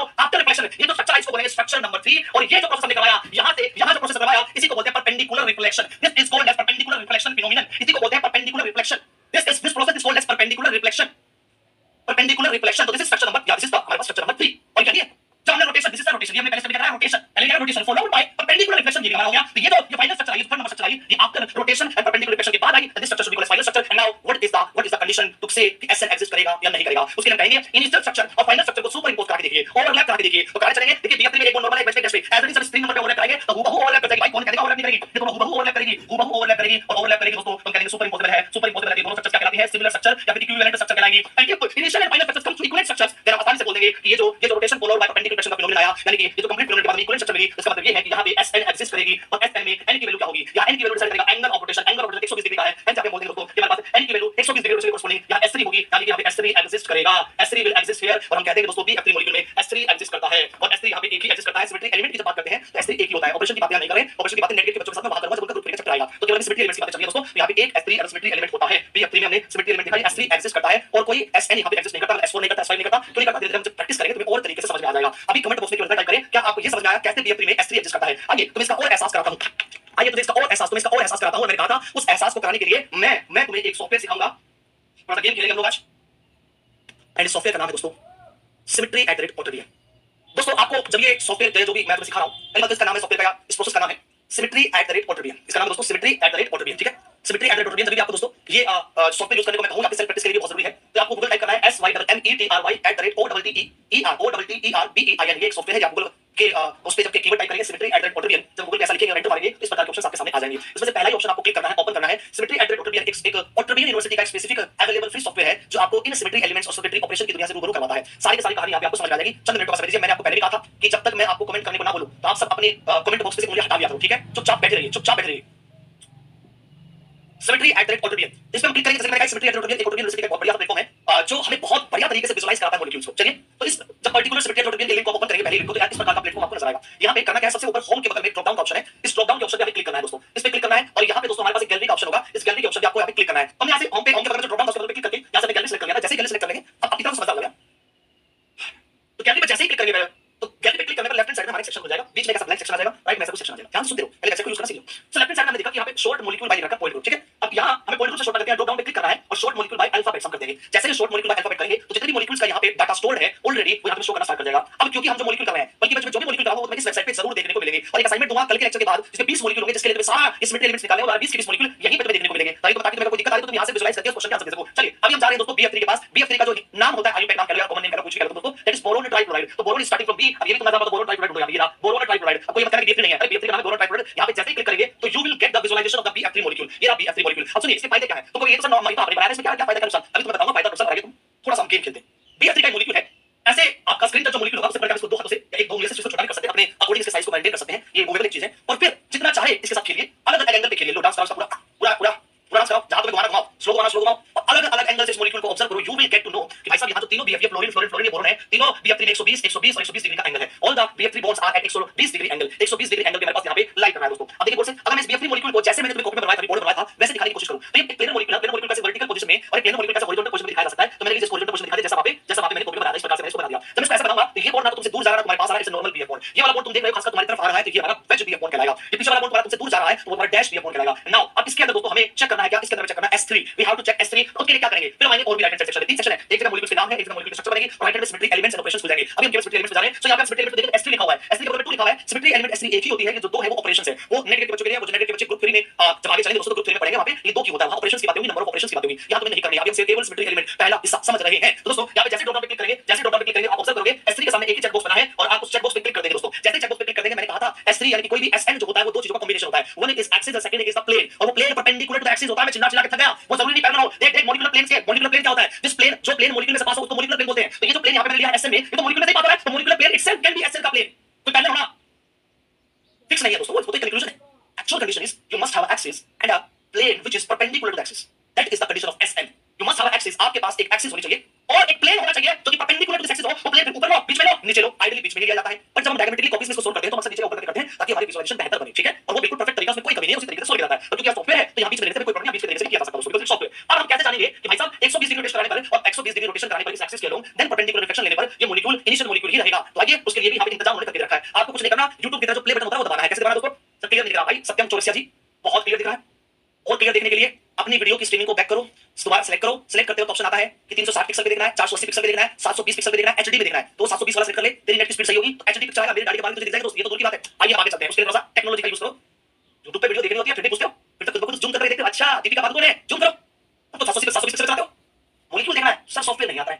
अरे भाई बिटरेट स्क्रीन बढ़ा लो यार। हां एक सेकंड भाई, एक सेकंड आ रहा हूं।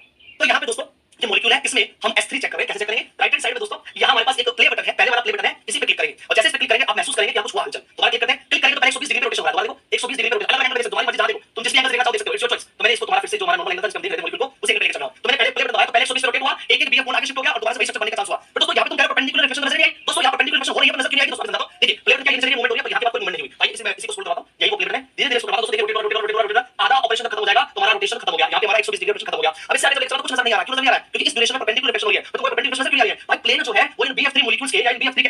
पास हो रहा है तो जो रिफ्लेक्शन हो रही होगी वो इस प्लेन के अपर हेमिस्फीयर की, जो प्लेन का अपर हेमिस्फीयर है वो प्लेन का लोअर हेमिस्फीयर आपस में इंटरचेंज हो रहा होगा, आपस में रिफ्लेक्ट कर रहा होगा, जो तुम्हें नजर नहीं आएगा। ये नजर कब आएगा? जब हम और एग्जांपल करेंगे वहां नजर आएगा। अब इसके अलावा और भी एग्जांपल करूंगा तब तुम्हें और क्लियरिटी आएगी। अभी इसी मॉलिक्यूल एग्जांपल के तौर पे एक बोलते हैं PF5, PF5 is phosphorus pentafluoride, PF5 is phosphorus pentafluoride, ठीक है चलेगा, ये PF5 फास्फोरस पेंटाफ्लोराइड। इस PF5 मॉलिक्यूल की शक्ल देखो, इसको अलाइन करो, इसका PF5 मॉलिक्यूल टीडीबी शेप होती है, तो इसके बारे में और जानकारी करेंगे, इस मॉलिक्यूल को कंप्लीट करेंगे। अभी के लिए खाली ऐसे बता रहा हूं। तो यहां पे एक एसिड एग्जिस्ट करती है, डॉट पे क्लिक करेंगे, देखिए फिर से एक्चुअली ऊपर वाले से नीचे वाले से निकली और सेंट्रल आपके पास यहां, सेंट्रल आपके पास यहां पे दोस्तों मेरे पास प्लेन है, इसके निकल गई। नाउ इस बारी आपको परपेंडिकुलर रिफ्लेक्शन की झलक दिखाई देगी। कैसे? पहले प्लेन दबाएंगे, पहले वाले बटन दबाओ, रोटेशन हुआ, देन परपेंडिकुलर रिफ्लेक्शन हुआ। तो जो प्लेन, ये प्लेन जिस मॉलिक्यूल के एटम्स के अलोंग पास हो रहा है, ये एटम्स तो आपस में हेमिस्फीयर एक्सचेंज कर रहे होंगे मिरर इमेज में, वो नजर नहीं आएगा। पर ऊपर वाले एटम और नीचे वाले एटम इन दोनों प्लेन से ये रिफ्लेक्ट होते हुए नजर आएंगे। देखिए पहले होगा रोटेशन, ये होगा रोटेशन, देन परपेंडिकुलर रिफ्लेक्शन। उस प्लेन के अलोंग रिफ्लेक्शन स्लो देखिए, ये होगा रोटेशन 120 डिग्री में, ऐसे 120 डिग्री रोटेशन हो गए। ये तीनों जो आपके बॉन्ड है इसको इक्विटोरियल बॉन्ड्स बोलते हैं, यहां पर इंटरचेंज हो गए, एक शिफ्ट हो गया, देन परपेंडिकुलर रिफ्लेक्शन। तो परपेंडिकुलर रिफ्लेक्शन हो रहा है तो ये एटम के हाफ ऑफ हेमिस्फीयर एक्सचेंज हो रहे हैं, पर वो दिख नहीं रहे हैं। देखिए कौन जो प्लेन से दूर होंगे, ऊपर वाला नीचे वाला रिफ्लेक्ट हो गया, नीचे वाला ऊपर वाला रिफ्लेक्ट हो गया, और दोबारा से रिफ्लेक्शन के बाद सेम स्ट्रक्चर बन जाएगी। और ऐसा रोटेशन और परपेंडिकुलर रिफ्लेक्शन होने के बाद सेम स्ट्रक्चर बन जाए तो हम कह देंगे यहां SN एग्जिस्ट कर रहा होगा। यहां क्या एग्जिस्ट कर रहा होगा? SN एग्जिस्ट कर रहा होगा। अगर आपको ये बात समझ में आई है, अगर आपको ये बात समझ में आई है दोस्तों, अगर आपको ये बात समझ में आ गई है, अगर आपको ये बात समझ में आ गई है दोस्तों, तो फटाफट एक बार कमेंट बॉक्स में बताइए। एक सीधा तरीका बताता हूं, ये है एग्जाम की रैंक, टॉप रैंक्स, अच्छी रैंक्स। यहां तुम हो, ये तुम हो, है ना? यहां तक पहुंचने का सीधा रास्ता है, वेट ट्रैक केम एकेडमी के लेक्चर्स पढ़ते रहिए, लेक्चर्स को फॉलो करते रहिए, लेक्चर फॉलो करिए जस्ट। चलो दोस्तों, फोर्थ हमारा हो चुका है। अरे तुम कब समझोगे यार? तुमने YouTube समझ रखा है इसको? कमेंट है, कमेंट है, कमेंट पढ़िए आराम से, शांति से पढ़िए, ठीक है? बस अब नो मोर एक्स्ट्रा फालतू कमेंट्स। हम देखिए पांच। Fifth is identity element. तुम्हारे भरोसे रहा तो तुम तो हर दिन को ऐसे बात कर दोगे, और इसीलिए तुम सिलेबस कभी कवर नहीं कर पाते। आइडेंटिटी एलिमेंट, आइडेंटिटी एलिमेंट को दोस्तों हम ई से डिफाइन करते हैं या रिप्रेजेंट करते हैं। इसका एब्रिविएशन करने से कुछ नहीं होता है, इसका एब्रिविएशन कुछ नहीं है दोस्तों। आइडेंटिटी एलिमेंट को हम ई से रिप्रेजेंट करते हैं। तो आइए इसका मीनिंग समझते हैं। आइडेंटिटी एलिमेंट का ऑपरेशन क्या होता है वो समझते हैं, इसका मीनिंग समझते हैं। ठीक है, पहली बात तो आइडेंटिटी एलिमेंट अपने आप में कोई नई चीज नहीं है। जब हम एक्सिस ऑफ सिमेट्री को समझ रहे थे, एक्सिस ऑफ सिमेट्री का CN एक्सिस है ना, और वहां पे n की वैल्यू क्या थी दोस्तों? n की वैल्यू थी हमारे पास 360 डिग्री अपॉन में एंगल ऑफ रोटेशन।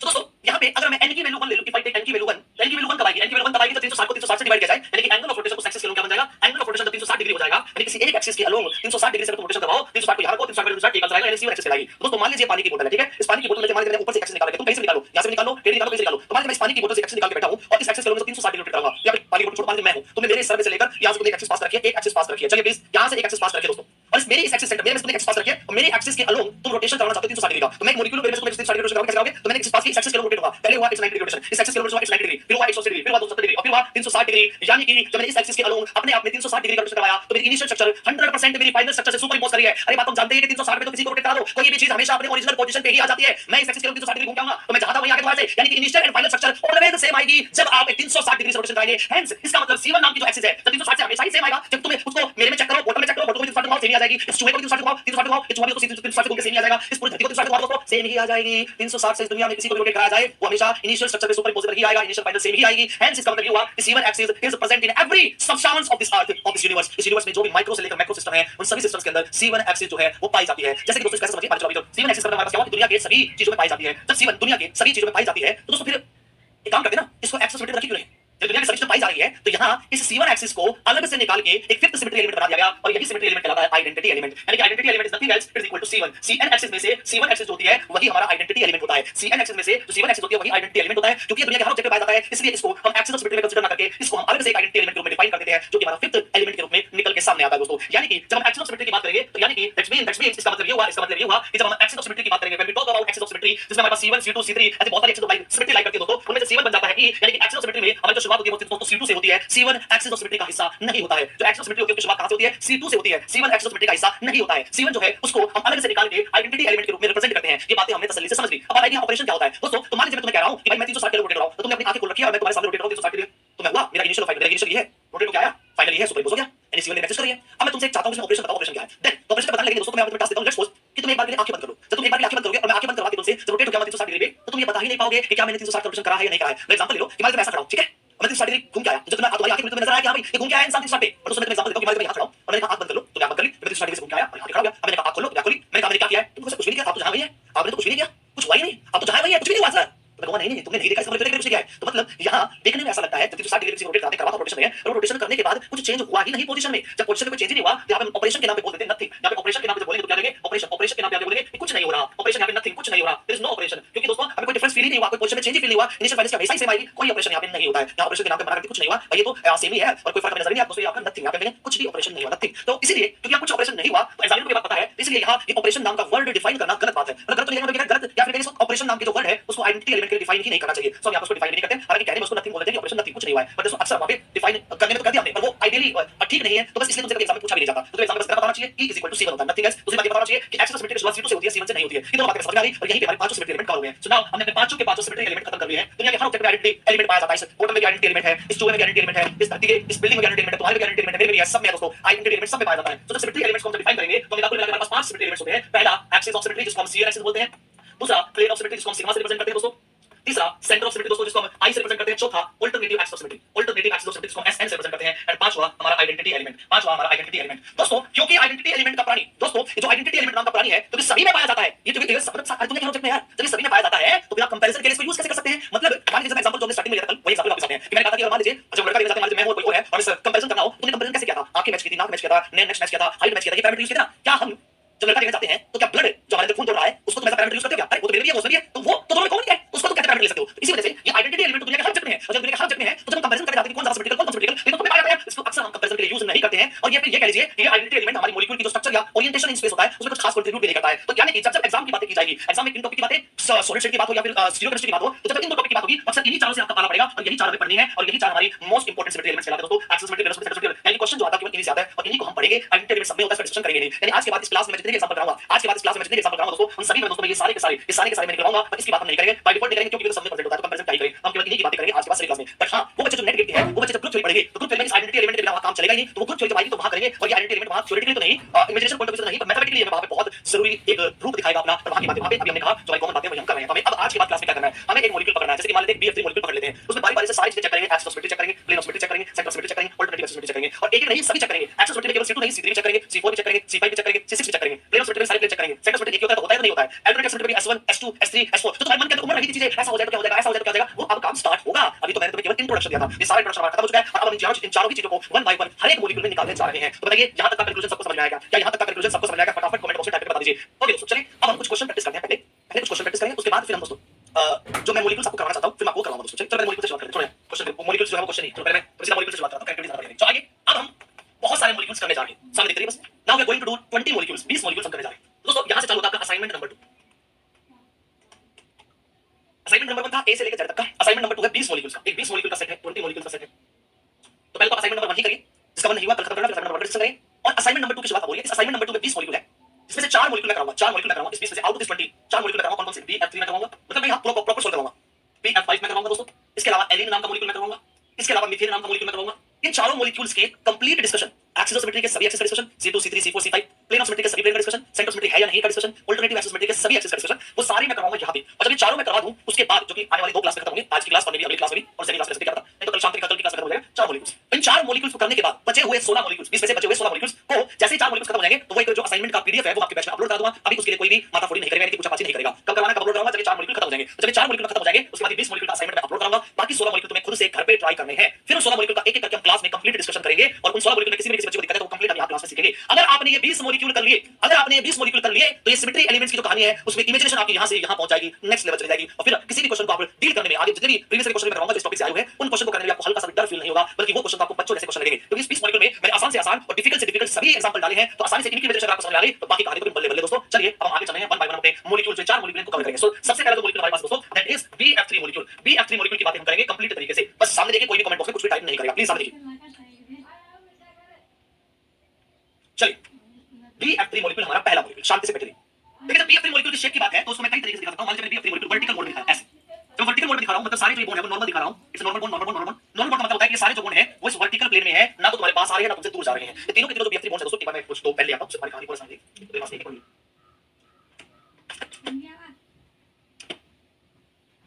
सामने देखो तो आपका BF3 जो मैं डिस्कस करने जा रहा हूं इट्स लाइक एक BF बॉन्ड ऊपर की तरफ बना है दोस्तों, एक BF बॉन्ड ये रहा और एक BF बॉन्ड आपके पास ये रहा। This is BF3 molecule, this is BF3 molecule. एक ऊपर की तरफ BF बॉन्ड है, एक गिरा BF बॉन्ड और एक गिरा BF बॉन्ड। अब ये तीनों बॉन्ड जो है वो इस ऊपर और नीचे वाले वर्टिकल प्लेन में, प्लेन को समझिए, ऊपर और नीचे वाले वर्टिकल प्लेन में, ठीक है। तो दुनिया में कोई भी एक जो मॉलिक्यूल है, इस मॉलिक्यूल की मल्टीपल ओरिएंटेशन स्पेस में हो सकती है। मॉलिक्यूल आपको स्पेस में ऐसा भी नजर आ सकता है, ऐसा भी नजर आ सकता है, ऐसा भी नजर आ सकता है, ऐसा भी नजर आ सकता है, ऐसा भी नजर आ सकता है दोस्तों। ये हॉरिजॉन्टल वाला था, ये वाला हॉरिजॉन्टल वाला जो मैंने आपको पहले बताया था कि एक बॉन्ड नॉर्मल प्लेन में है, ना प्लेन ना तुम्हारे पास आ रहा है तुमसे दूर जा रहा है, इसे नॉर्मल लाइन। ये वाला बॉन्ड तुम्हारे पास आ रहा है तो वेज बॉन्ड, ये वाला बॉन्ड तुमसे दूर जा रहा है तो डैश बॉन्ड। सो जैसे कि मैं तुमसे कहूं कि मान लीजिए ये एक रिमोट है, ठीक है, this is the remote of AC, AC का रिमोट है। इस AC के रिमोट को मैं ऐसे खड़ा कर दूं, ऐसे कर दूं, आगे कर दूं, उछाल के पकड़ लूं, तो क्या ऐसा करने पर ये रिमोट बॉम्ब का रिमोट बन जाएगा क्या? या ये रिमोट हीरा बन जाएगा, हीरा डायमंड बन जाएगा क्या? नहीं, ये रिमोट AC का है, AC का ही रहेगा। यानी कि यहां से एक बात आपको समझनी है कि दुनिया में जो मॉलिक्यूल्स होते हैं मॉलिक्यूल दोस्तों किसी भी ओरिएंटेशन में आपको गिवन दिया जा सकता है। उसकी आसान ओरिएंटेशन अक्सर बनाते हैं, जैसे मैंने एक ओरिएंटेशन ये बना दी BF3 की आसान सी है, और एक ओरिएंटेशन में पहले बना के दिखाई थी, इसमें BF3 बॉन्ड में दोनों हॉरिजॉन्टल प्लेन में दिखाई थे बेस्ट बेस्ट, ठीक है। आसान वाले अक्सर पढ़ते हैं, और कुछ बच्चे होते हैं सोचते हैं कि ऐसा ही होता है मॉलिक्यूल और किसी ओरिएंटेशन में तो होता ही नहीं है। नहीं नहीं, आपकी तरफ से नहीं है। एग्जांपल के तौर पे ये BF3 जो है वो ऐसा हम बना के दिखा रहे हैं कि इसको समझना आसान है, इस प्लेन में या फिर हॉरिजॉन्टल प्लेन में ये एक प्लेन में बॉन्ड है, एक बेस्ट डैश है, इसको समझना आसान है। पर इस मॉलिक्यूल का मैं टेढ़ा कर दूंगा, ऐसा कर दूंगा, ऐसा कर दूंगा, ऐसा कर दूंगा, तो ऐसा करने से क्या ये BF3 PF5 बन जाएगा क्या? नहीं रे, BF3 का ही रहेगा। हेंस मैं आपको ये कहना चाहता हूं, एक मॉलिक्यूल को आप कितना भी डांस करवा लो, कितना भी करवा लो, कितना भी करवा लो, पर शर्त ये है कि वो मॉलिक्यूलर रूप में रोटेट होना चाहिए। मॉलिक्यूलर रूप में दोस्तों पूरे जो चेंज होना चाहिए, कोई इंटरनल चेंजेस नहीं होना चाहिए। मतलब इस BF3 को पकड़ के मैं यहां से यहां दिल्ली से चलूं, उसको ऐसा पकड़ के घुमाता घुमाता बिल्कुल इसमें कोई इंटरनल चेंज ना करूं, घुमाता घुमाता तुम सबके घर पहुंच जाओ, एक करके पूरे इंडिया में घूम जाऊं, तो क्या उसके घूमने से ये BF3 मॉलिक्यूल बदल जाएगा? ये वही का वही रहेगा। बट हां, मतलब मेरे कहने का, अगर आप इस पूरे BF3 मॉलिक्यूल का कोई भी मॉलिक्यूलर रोटेशन करवाते हैं, what do you mean bye molecular rotation?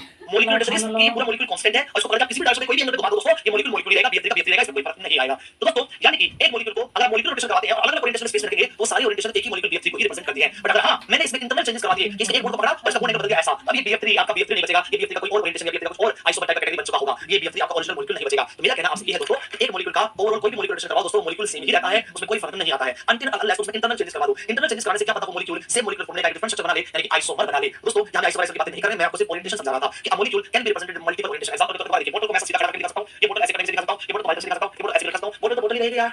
ऐसा करने से बोतल जो है, ये बोतल जो है किसी और चीज की बोतल थोड़ी बन जाएगी। हमारी फेवरेट है ये बोतल, तो पानी की बोतल ही रहेगी ना। सो ऐसे ही BF3 जो मॉलिक्यूल होता है उसको मैं ऐसे दिखाऊं, या BF3 मॉलिक्यूल की ओरिएंटेशन को मैं ऐसे दिखाऊं, ये वर्टिकल ओरिएंटेशन, इसमें बॉन्ड ऊपर और नीचे है तो ये वर्टिकल प्लेन कहलाता है। एक बराबर की हॉरिजॉन्टल ओरिएंटेशन, जब बॉन्ड जो है वो हॉरिजॉन्टल प्लेन है, जब हॉरिजॉन्टल प्लेन बनाएंगे तो वेज की संभावना बढ़ जाएगी दोस्तों। तो ये जो मेरा मॉलिक्यूल ये हॉरिजॉन्टल ओरिएंटेशन है दोस्तों, हॉरिजॉन्टल ओरिएंटेशन। एक आपका बॉन्ड नॉर्मल है, सेंटर प्लेन में है, तुम्हारे पास हमसे दूर है, ये पास आ रहा है वेज पे है, तो दूर जा रहा है डैश पे है, तो ये हॉरिजॉन्टल ओरिएंटेशन है। ये वही BF3 मॉलिक्यूल है। कैसे? इसको मैं पहले तो सीधा कर दूंगा ऐसे, और फिर मैं स्पेसिफाई कर दूंगा तो बन गया वही BF3 मॉलिक्यूल जो यहां पे है। इस BF3 मॉलिक्यूल का अगर मॉलिक्यूलर रोटेशन करवा दो दोस्तों, तो ये BF3 मॉलिक्यूल यही तो है। सो ये BF3 मॉलिक्यूल की अलग-अलग ओरिएंटेशन है। एग्जाम में आपको कोई भी ओरिएंटेशन रखी हो उसका मतलब BF3 है, आपको उस पे ज्यादा दिमाग नहीं लगाना है। बता दिया मैंने, अब मॉलिक्यूल क्या है मल्टीपल ओरिएंटेशन। तो आपका क्वेश्चन किसी भी ओरिएंटेशन वाले जिसे आसान हमें लगे उससे हम सोल्व कर सकते हैं। अभी मैंने ये वाला ओरिएंटेशन ले लिया और आइए अब मैं ओरिएंटेशन समझा चुका हूं, अब दोस्तों मैं वन बाय वन इसमें सारे सिमेट्री एलिमेंट्स करवाता हूं। सबसे पहले हम इसके अंदर चेक करेंगे एक्सिस ऑफ सिमेट्री, और एक्सिस ऑफ सिमेट्री की शुरुआत जैसे मैंने बताया C2 से होती है। हम जानते हैं एक्सिस ऑफ सिमेट्री जो होती है दोस्तों, एक्सिस ऑफ सिमेट्री होती है उसको हम Cn से रिप्रेजेंट करते हैं, और वहां पे n की वैल्यू होती है वो 360 degree divide by angle of rotation से निकाली जाती है। और इसके अंदर n की वैल्यू के बेसिस पे हमने कहा था कि C1 जो होता है उसका मतलब 360 डिग्री रोटेशन है, और इसको हमने e के बराबर कर दिया था कि यार ये तो e कहलाएगा। C2 जो होता है उसमें एंगल रोटेशन क्या होगा, n की वैल्यू 2 का आएगी, जब एंगल ऑफ रोटेशन 180 डिग्री का हो। C3 का एंगल रोटेशन 120 डिग्री का हो, 120 डिग्री रहेगा तो n की वैल्यू 3 आएगी। अगर मैं दोस्तों 90 डिग्री रखूंगा तो n की वैल्यू 4 आ जाएगी। अगर मैं दोस्तों 72 डिग्री रखूंगा दोस्तों 72 डिग्री रखूंगा तो यहाँ पे n की वैल्यू 5 आ जाएगी। अगर मैं 60 डिग्री रखूंगा नीचे की दोस्तों तो n की वैल्यू 6 आ जाएगी। यहाँ इस तरीके से सो ऑन आगे C7 C8 एंड उसके रिस्पेक्टिव एंगल जो है वो चलते रहते हैं। तो पूरी कहानी है कि हमारी एक्सिस सिमेट्री की कहानी जो है, एक्सिस ऑफ सिमेट्री कहानी यहाँ C2 से शुरुआत होती है। ये पहले वाला आइडेंटिटी एलिमेंट बन जाता है, इसकी बातें हम नहीं करते, मैंने अभी बताया। यानी कि मुझे एक्सिस सिमेट्री पता करनी है तो दोस्तों शुरुआत से होगी C2 से होगी। अब कोई भी एक्सिस सिमेट्री हो या कोई भी सिमेट्री एलिमेंट हो, उसके अक्सर दो चीजें हमें पता करनी होती है। पहली चीज कि भाई ये जो C2 है, ये जो C2 है इस मॉलिक्यूल में होगी या नहीं होगी, मतलब यस और नो, एग्जिस्ट करेगी या नहीं करेगी, एक क्वेश्चन। दूसरा क्वेश्चन, अगर करेगी तो कितनी करेगी, पहला क्वेश्चन तो ये है या नहीं है, अगर है तो कितनी करेगी, हाउ मेनी कितनी करेगी, क्या इकलौती है क्या, और भी C2 हो सकती है, एक ही C2 है क्या, और भी मल्टीपल C2 हो सकती है, ये क्वेश्चन आएगा। और अगर नहीं है तो फिर हाउ मेनी का क्वेश्चन नहीं बनता है ना। तो इसलिए यहाँ पे दो क्वेश्चन आपको देखने होते हैं। सुनिए मेरी बात सुनिए, जब हम बात में करते हैं दोस्तों सॉलिड स्टेट की और किसकी स्टीरियो केमिस्ट्री की, तो अक्सर उसमें पहला ही क्वेश्चन आता है ये वाला। जब बात थ्योरी करते हैं डेरिवेटिव बच्चों की, उसके नीचे वाला क्वेश्चन भी एग्जाम में आ सकता है, इसलिए मैं दोनों की तुम्हें करा रहा हूं, इससे तुम्हारी इमेजिनेशन बेहतरीन हो जाएगी। तो ये पहला क्वेश्चन ट्राई करते हैं, इस BF3 मॉलिक्यूल में C2 होगा या नहीं होगा। बिल्कुल सिस्टमेटिक चलना है, जो तुमने आम फॉर्म आज तक किया है, सिमेट्रिक एलिमेंट फालतू की तरह कोई मॉलिक्यूल चल रहे ऐसा नहीं करना, बहुत सिस्टमेटिक चल रहे हैं। यहां पे C2 चेक करना चाहते हो दोस्तों, क्या इसमें C2 है क्या, हम इसमें C2 कैसे चेक करेंगे। तो यहां पे लगेगा आपका इमेजिनेशन, और ये इमेजिनेशन जो होता है वो एक दिन में या दो दिन में नहीं आता है। वो इमेजिनेशन मॉलिक्यूल की मल्टीपल प्रैक्टिस करने से आता है, और सही कांसेप्ट को सीखने से आता है। कांसेप्ट कौन सिखाएगा, मैं सिखाऊंगा। मल्टीपल प्रैक्टिस कौन करवाएगा, मैं कराऊंगा। तुम्हें तो केवल करना है। तो आप ये मत समझिए कि सर आपको इसमें कैसे पता लगा कि यहीं से निकालनी है, बच्चे पूछते हैं यहां से निकालो तो क्या होगा सर, यहां से निकालो तो क्या होगा सर, ये तुम भी अपने आप जवाब दे पाओगे, मुझे बताने की जरूरत नहीं पड़ेगी, तुम खुद ब खुद जवाब दे पाओगे जैसे जैसे प्रैक्टिस बढ़ती रहेगी। इसलिए इनिशियली मैं भी जवाब दूंगा, और धीरे धीरे आप खुद ब खुद ये क्वेश्चन मुझसे पूछना ही बंद कर दोगे। क्यों, आप कांसेप्ट अप्लाई करना स्टार्ट करोगे। तो ऐसे क्वेश्चन पूछ के समय बर्बाद ना करें, जो पढ़ाओ पढ़ते रहिए, प्रैक्टिस करते रहिए, धीरे धीरे इमेजिनेशन पावर इंक्रीज होगी। इस मॉलिक्यूल इसलिए तो मैं करवा रहा हूं कि ताकि तुम्हारे सारे डाउट्स क्लियर हो जाए, और फिर आप अपनी इमेजिनेशन के बेसिस पे कोई भी मॉलिक्यूल को निपटा दें दोस्तों। आइए चेक कर रहे हैं। तो यहां पे इस मॉलिक्यूल को ध्यान से देखिए, हमें C2 के चेक करना है कि इसमें C2 है या नहीं है। तो हम सोचेंगे हम कैसे अप्रोच कैसे करना है, हमने C2 अच्छा C2 चेक करना है। अच्छा C2 एंड की 2 है, 2 है, अच्छा 2 के अराउंड कितने एंगल ऑफ रोटेशन करना है, कितना एंगल ऑफ रोटेशन करना है, 180 का रोटेशन करना है। तो फिर हम सोचेंगे इस मॉलिक्यूल में क्या कोई ऐसी एक्सिस है क्या जिसके अराउंड 180 डिग्री रोटेट कराने से, जिसके अराउंड 180 डिग्री रोटेट कराने से मॉलिक्यूल सेम आ जाए। क्योंकि जब तक इनिशियल और फाइनल मॉलिक्यूल सेम नहीं आएंगे, सिमिलर नहीं आएंगे, तो एक्सिस ऑफ सिमेट्री यानी कि C2 एग्जिस्ट नहीं करेगी दोस्तों। 180 डिग्री से अक्सर जो कोई भी चीज होती है वो एक दूसरे के अपोजिट पे पहुंच जाती है। 180 डिग्री से क्या चीज अपोजिट में 180 डिग्री बोल दो, एक दूसरे से 180 डिग्री में एक दूसरे से इंटरचेंज होती है दोस्तों। आइए देखते हैं क्या इसमें कोई ऐसी खूबसूरत एक्सिस है या नहीं है। तो मैंने क्या ट्राई किया, आई जस्ट ट्राइड। तुम आपको कैसे पता, तुम भी ट्राई करो, तुम्हारे दिमाग में जो क्वेश्चन उठ रहा है, जो प्रोसेस बता उससे ट्राई करो। जैसे ट्राई करोगे अगर सेम आ गया तो एग्जिस्ट कर जाएगा, अगर कराने के बाद क्वेश्चन सेम नहीं आया तो एग्जिस्ट नहीं करेगा। बड़ा सिंपल आंसर है। तो आइए हमने ट्राई किया, पहले इस बोरोन इस फ्लोरीन से एक एक्सिस पास की, यानी इस B ऑफ बोरोन से एक्सिस पास कर ली। तुम्हारा मन का कैसे पास कर लो, और इसके अराउंड मैंने 180 डिग्री का रोटेशन करवाया। जब इस एक्सिस के अराउंड 180 डिग्री रोटेशन करवा, तो ये मॉलिक्यूल इसको समझते हैं दोस्तों। BF3 मॉलिक्यूल यहां मेरे पास, ये बोरोन का नीचे वाला बोर्ड, ये ऊपर वाला बोर्ड, नीचे वाला बोर्ड। तो यहां बोरोन BF3 को मैंने इस वर्टिकल प्लेन में दिखा रखा है। तो मेरी एक्सिस कहां पे है, तो मेरी एक्सिस इस ऊपर वाले BF बोर्ड से यहां से पास हो रही है, यहां से पास हो रही है, यहां से पास होगी, और इसके अराउंड में तो बाहर की तरफ रोटेशन कराऊंगा या पीछे की तरफ रोटेशन कराऊंगा, मेरी मर्जी में कहीं भी आंसर सेम ही आएगा। तो मैं से कोई रोटेशन पकड़ लो दोस्तों। तो जब मैंने इस एक्सिस के अराउंड 180 डिग्री रोटेशन कराया, तो यहां से पहला स्टेप ये कहता है कि ये एक्सिस जिस एटम की अलोक पास हो रही है, किसी के पास हो रही है, बोरोन और क्लोरीन के पास हो रही है, जिस भी पर्टिकुलर एटम के पास हो रही है, उनकी पोजीशन पे कुछ भी फर्क नहीं पड़ेगा, वो इसी एक्सिस के अराउंड अपनी ही पोजीशन पे घूमते रह जाएंगे, यहीं राउंड राउंड घूम जाएंगे। और आप आज के बाद ध्यान रखेंगे, जब भी कोई एक्सिस किसी एटम के पास हो, उसकी पोजीशन नहीं बदलती है, तो इन दो एटम की पोजीशन नहीं बदलेगी और बाकी जो दो एटम है इनकी पोजीशन बदल जाएगी। यहां से ये क्वेश्चन का जवाब पोजीशन कैसे बदलेगी, तो ये क्वेश्चन पूछा जाएगा कि बताओ कितने एटम शिफ्ट हो गए इसको कराने से, इस ऑपरेशन को कराने से, और कितने एटम अनशिफ्टेड रहे, ये क्वेश्चन का एग्जाम में आता है। तो देखिए पहले किस एक्सिस के लोग 180 डिग्री रोटेशन कराते हैं, जब 180 डिग्री रोटेशन करवाया तो ये बात तो जान गए कि इन दोनों में कोई फर्क नहीं पड़ेगा, तो आइए जनाब 180 डिग्री का रोटेशन इन दोनों में कोई फर्क नहीं पड़ेगा, as it is boron as it is fluorine as it is, जिन पे फर्क नहीं पड़ता उनको पहले लिख लिया करो। अब जब मैं किसकी अलग एक्सिस का रोटेशन कराऊंगा, इस एक्सिस की अलग रोटेशन कराऊंगा तो नीचे रोटेशन कराऊंगा 180 डिग्री का बाहर की तरफ करवा रहा हूं, जब मैं इस एक्सिस के अलग बाहर की तरफ बाहर यहां की तरफ रोटेशन कराऊंगा 180 का, तो ये लीजिए 90 डिग्री और ये लीजिए 180 डिग्री। दोस्तों जैसे ही 180 डिग्री रोटेशन करवाया तो क्या हुआ, ऊपर वाले बोर्ड का कुछ नहीं हुआ, नीचे वाले दोनों जो बोर्ड थे, ये वाला बोर्ड रोटेट होकर यहां से 180 डिग्री यहां आ गया, और ये वाला जो बोर्ड है, ये वाला जो बोर्ड रोटेट होकर 180 डिग्री यहां आ गया, दोनों आपस में इंटरचेंज हो गए, आपस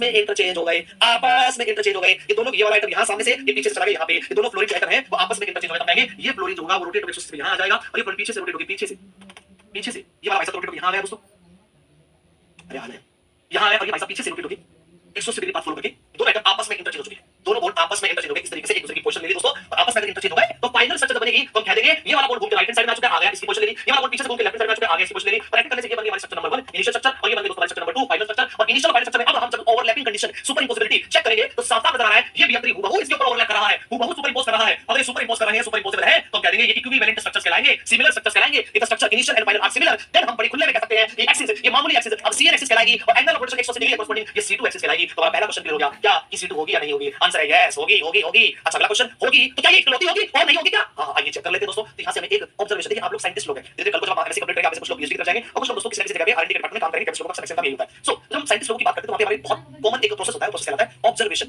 कोई भी एक्सपेरिमेंट या कोई भी चीज हो रही है तो उसको ऑब्जर्व करिए, और ऑब्जर्व करके वहां एक स्टेटमेंट घोषित करिए, उसको कहते हैं इंटरप्रिटेशन। तो यहां तुमने क्या ऑब्जर्व किया, हमें क्या निकालना है, how many number of C2, तो हमने पहली C2 को ऑब्जर्व किया, भाई ये एक बीएफ बॉन्ड से पास हो रही है और रोटेट करके सेम मॉलिक्यूल में दे रही है, अच्छी बात है। तो हम जब बाकी C2 ढूंढेंगे तो हम यहां पे देखेंगे क्या कोई स्पेशल बात है, क्या तो समझना, हां स्पेशल बात तो है कि भाई ये बीएफ बॉन्ड हो या ये बीएफ बॉन्ड हो या ये बीएफ बॉन्ड हो, तीनों ही बीएफ बॉन्ड बिल्कुल हुबहू सिमिलर है, बिल्कुल सिमिलर एनवायरनमेंट में 120 डिग्री 120 डिग्री 120 डिग्री, तो बिल्कुल सिमिलर एनवायरनमेंट में है, तो तीनों बीएफ बॉन्ड सिमिलर एनवायरनमेंट में है। तो ऐसी एक्सिस जो मैंने ऊपर और नीचे वाले बीएफ बॉन्ड से निकाली है C2 एक्सिस, ऐसे तो इस वाले के लोग निकल सकती है, ऐसे इस वाले के लोग निकल सकती है। आइए चेक करते हैं, अगर निकल गई तो बल्ले बल्ले, हमारे पास बीएफ3 की जब बात की हमने, एक C2 एक्सिस तो हमारी आई, एक C2 एक्सिस तो हमारे ऊपर वाले बीएफ बॉन्ड के कोरस्पॉन्डिंग पहली C2 जो हमारी है दोस्तों, वही इन दोनों बीएफ बॉन्ड के अलग हमने निकाली, और इसके अंदर रोटेट करा C2 के अंदर, तो दो एटम का कुछ नहीं बिगड़ा, ये दोनों एटम आपस में इंटरचेंज हो गए, ये दोनों एटम आपस में इंटरचेंज हो गए। दोस्तों हम कहेंगे ये एटम आपका दोस्तों यहां पे आ गया, ये एटम बाहर से आ गया, ये एटम पीछे से दोस्तों यहां आ गया, और हमारा सेम मॉलिक्यूल बन गया। आज का हम बार-बार दिखाएंगे, ऐसे समझेंगे, इसके हम पास कराओ, इनकी बदलेगी नहीं, वही दोनों आपस में इंटरचेंज हो गए, हेंस सेम मॉलिक्यूल आ गया, हेंस C2 एक्सिस करेंगे। और ऐसी कहानी हम बाकी बीएफ बॉन्ड के भी बता सकते हैं। ये बीएफ बॉन्ड था तो आपके पास ये वाला बीएफ बॉन्ड लेते हैं, इसके लोग तीन बीएफ बॉन्ड है, तीनों को डिस्कस करेंगे, एक बीएफ बॉन्ड के लोग 1 से 2, तो इस वाले के लोग रोटेट करेंगे दोस्तों 180 डिग्री के आएगा नहीं आएगा, तो बड़ा साफ-साफ पता लगा कि इन दोनों का कुछ नहीं होना, क्योंकि इनके अलग एक्सिस पास हो गई है। बाकी दोनों दोस्तों बहु ये सामने से आएगा रोटेट दोस्तों यहां, और ये पीछे से रोटेट दोस्तों आ जाएगा दोस्तों यहां, आपस में इंटरचेंज करेंगे, फिर से ये एक्सिस C2 एक्सिस कहलाएगी, यानी इस बीएफ बॉन्ड के लोग भी एक और C2 कर रही है। आइए तीसरा बीएफ बॉन्ड है, इसके अलग बिल्कुल सिमिलर फिनोमेना होगा, और इसके अलग भी दोस्तों हमारी एक C2 करेगी, हेंस हम यहां से बोल देंगे कि तीनों बीएफ बॉन्ड जो हैं वो एक C2 कंटेन करते हैं, and we do have overall 3 C2s। इसके अलावा तुम किसी भी और मेथड से तुम चेक करने की कोशिश करोगे, परपेंडिकुलर, टेढ़े एंगल से, लेफ्ट एंगल से, जितना अनसिमेट्रिकल एंगल लोगे उतने ही चांसेस घटते रहेंगे। तो हम कोशिश करते हैं ज्यादा चांसेस हो, प्रोबेबिलिटीज की बात करते हैं, ज्यादा सिमेट्रिकल आप लगा लो चांसेस है ज्यादा, यहां से मिलेगा तो वहां से चेक करिए, जितना तुम टेढ़ा बेटा यहां से कर दो तो क्या होगा, तुम्हारे मन की भावना तो इनफाइनाइट थॉट्स क्रिएट कर सकती है। क्योंकि एक पर्टिकुलर अगर मैं एक्सपेरिमेंट की बात करूं तो यहां से इनफाइनाइट इमेजिनेशन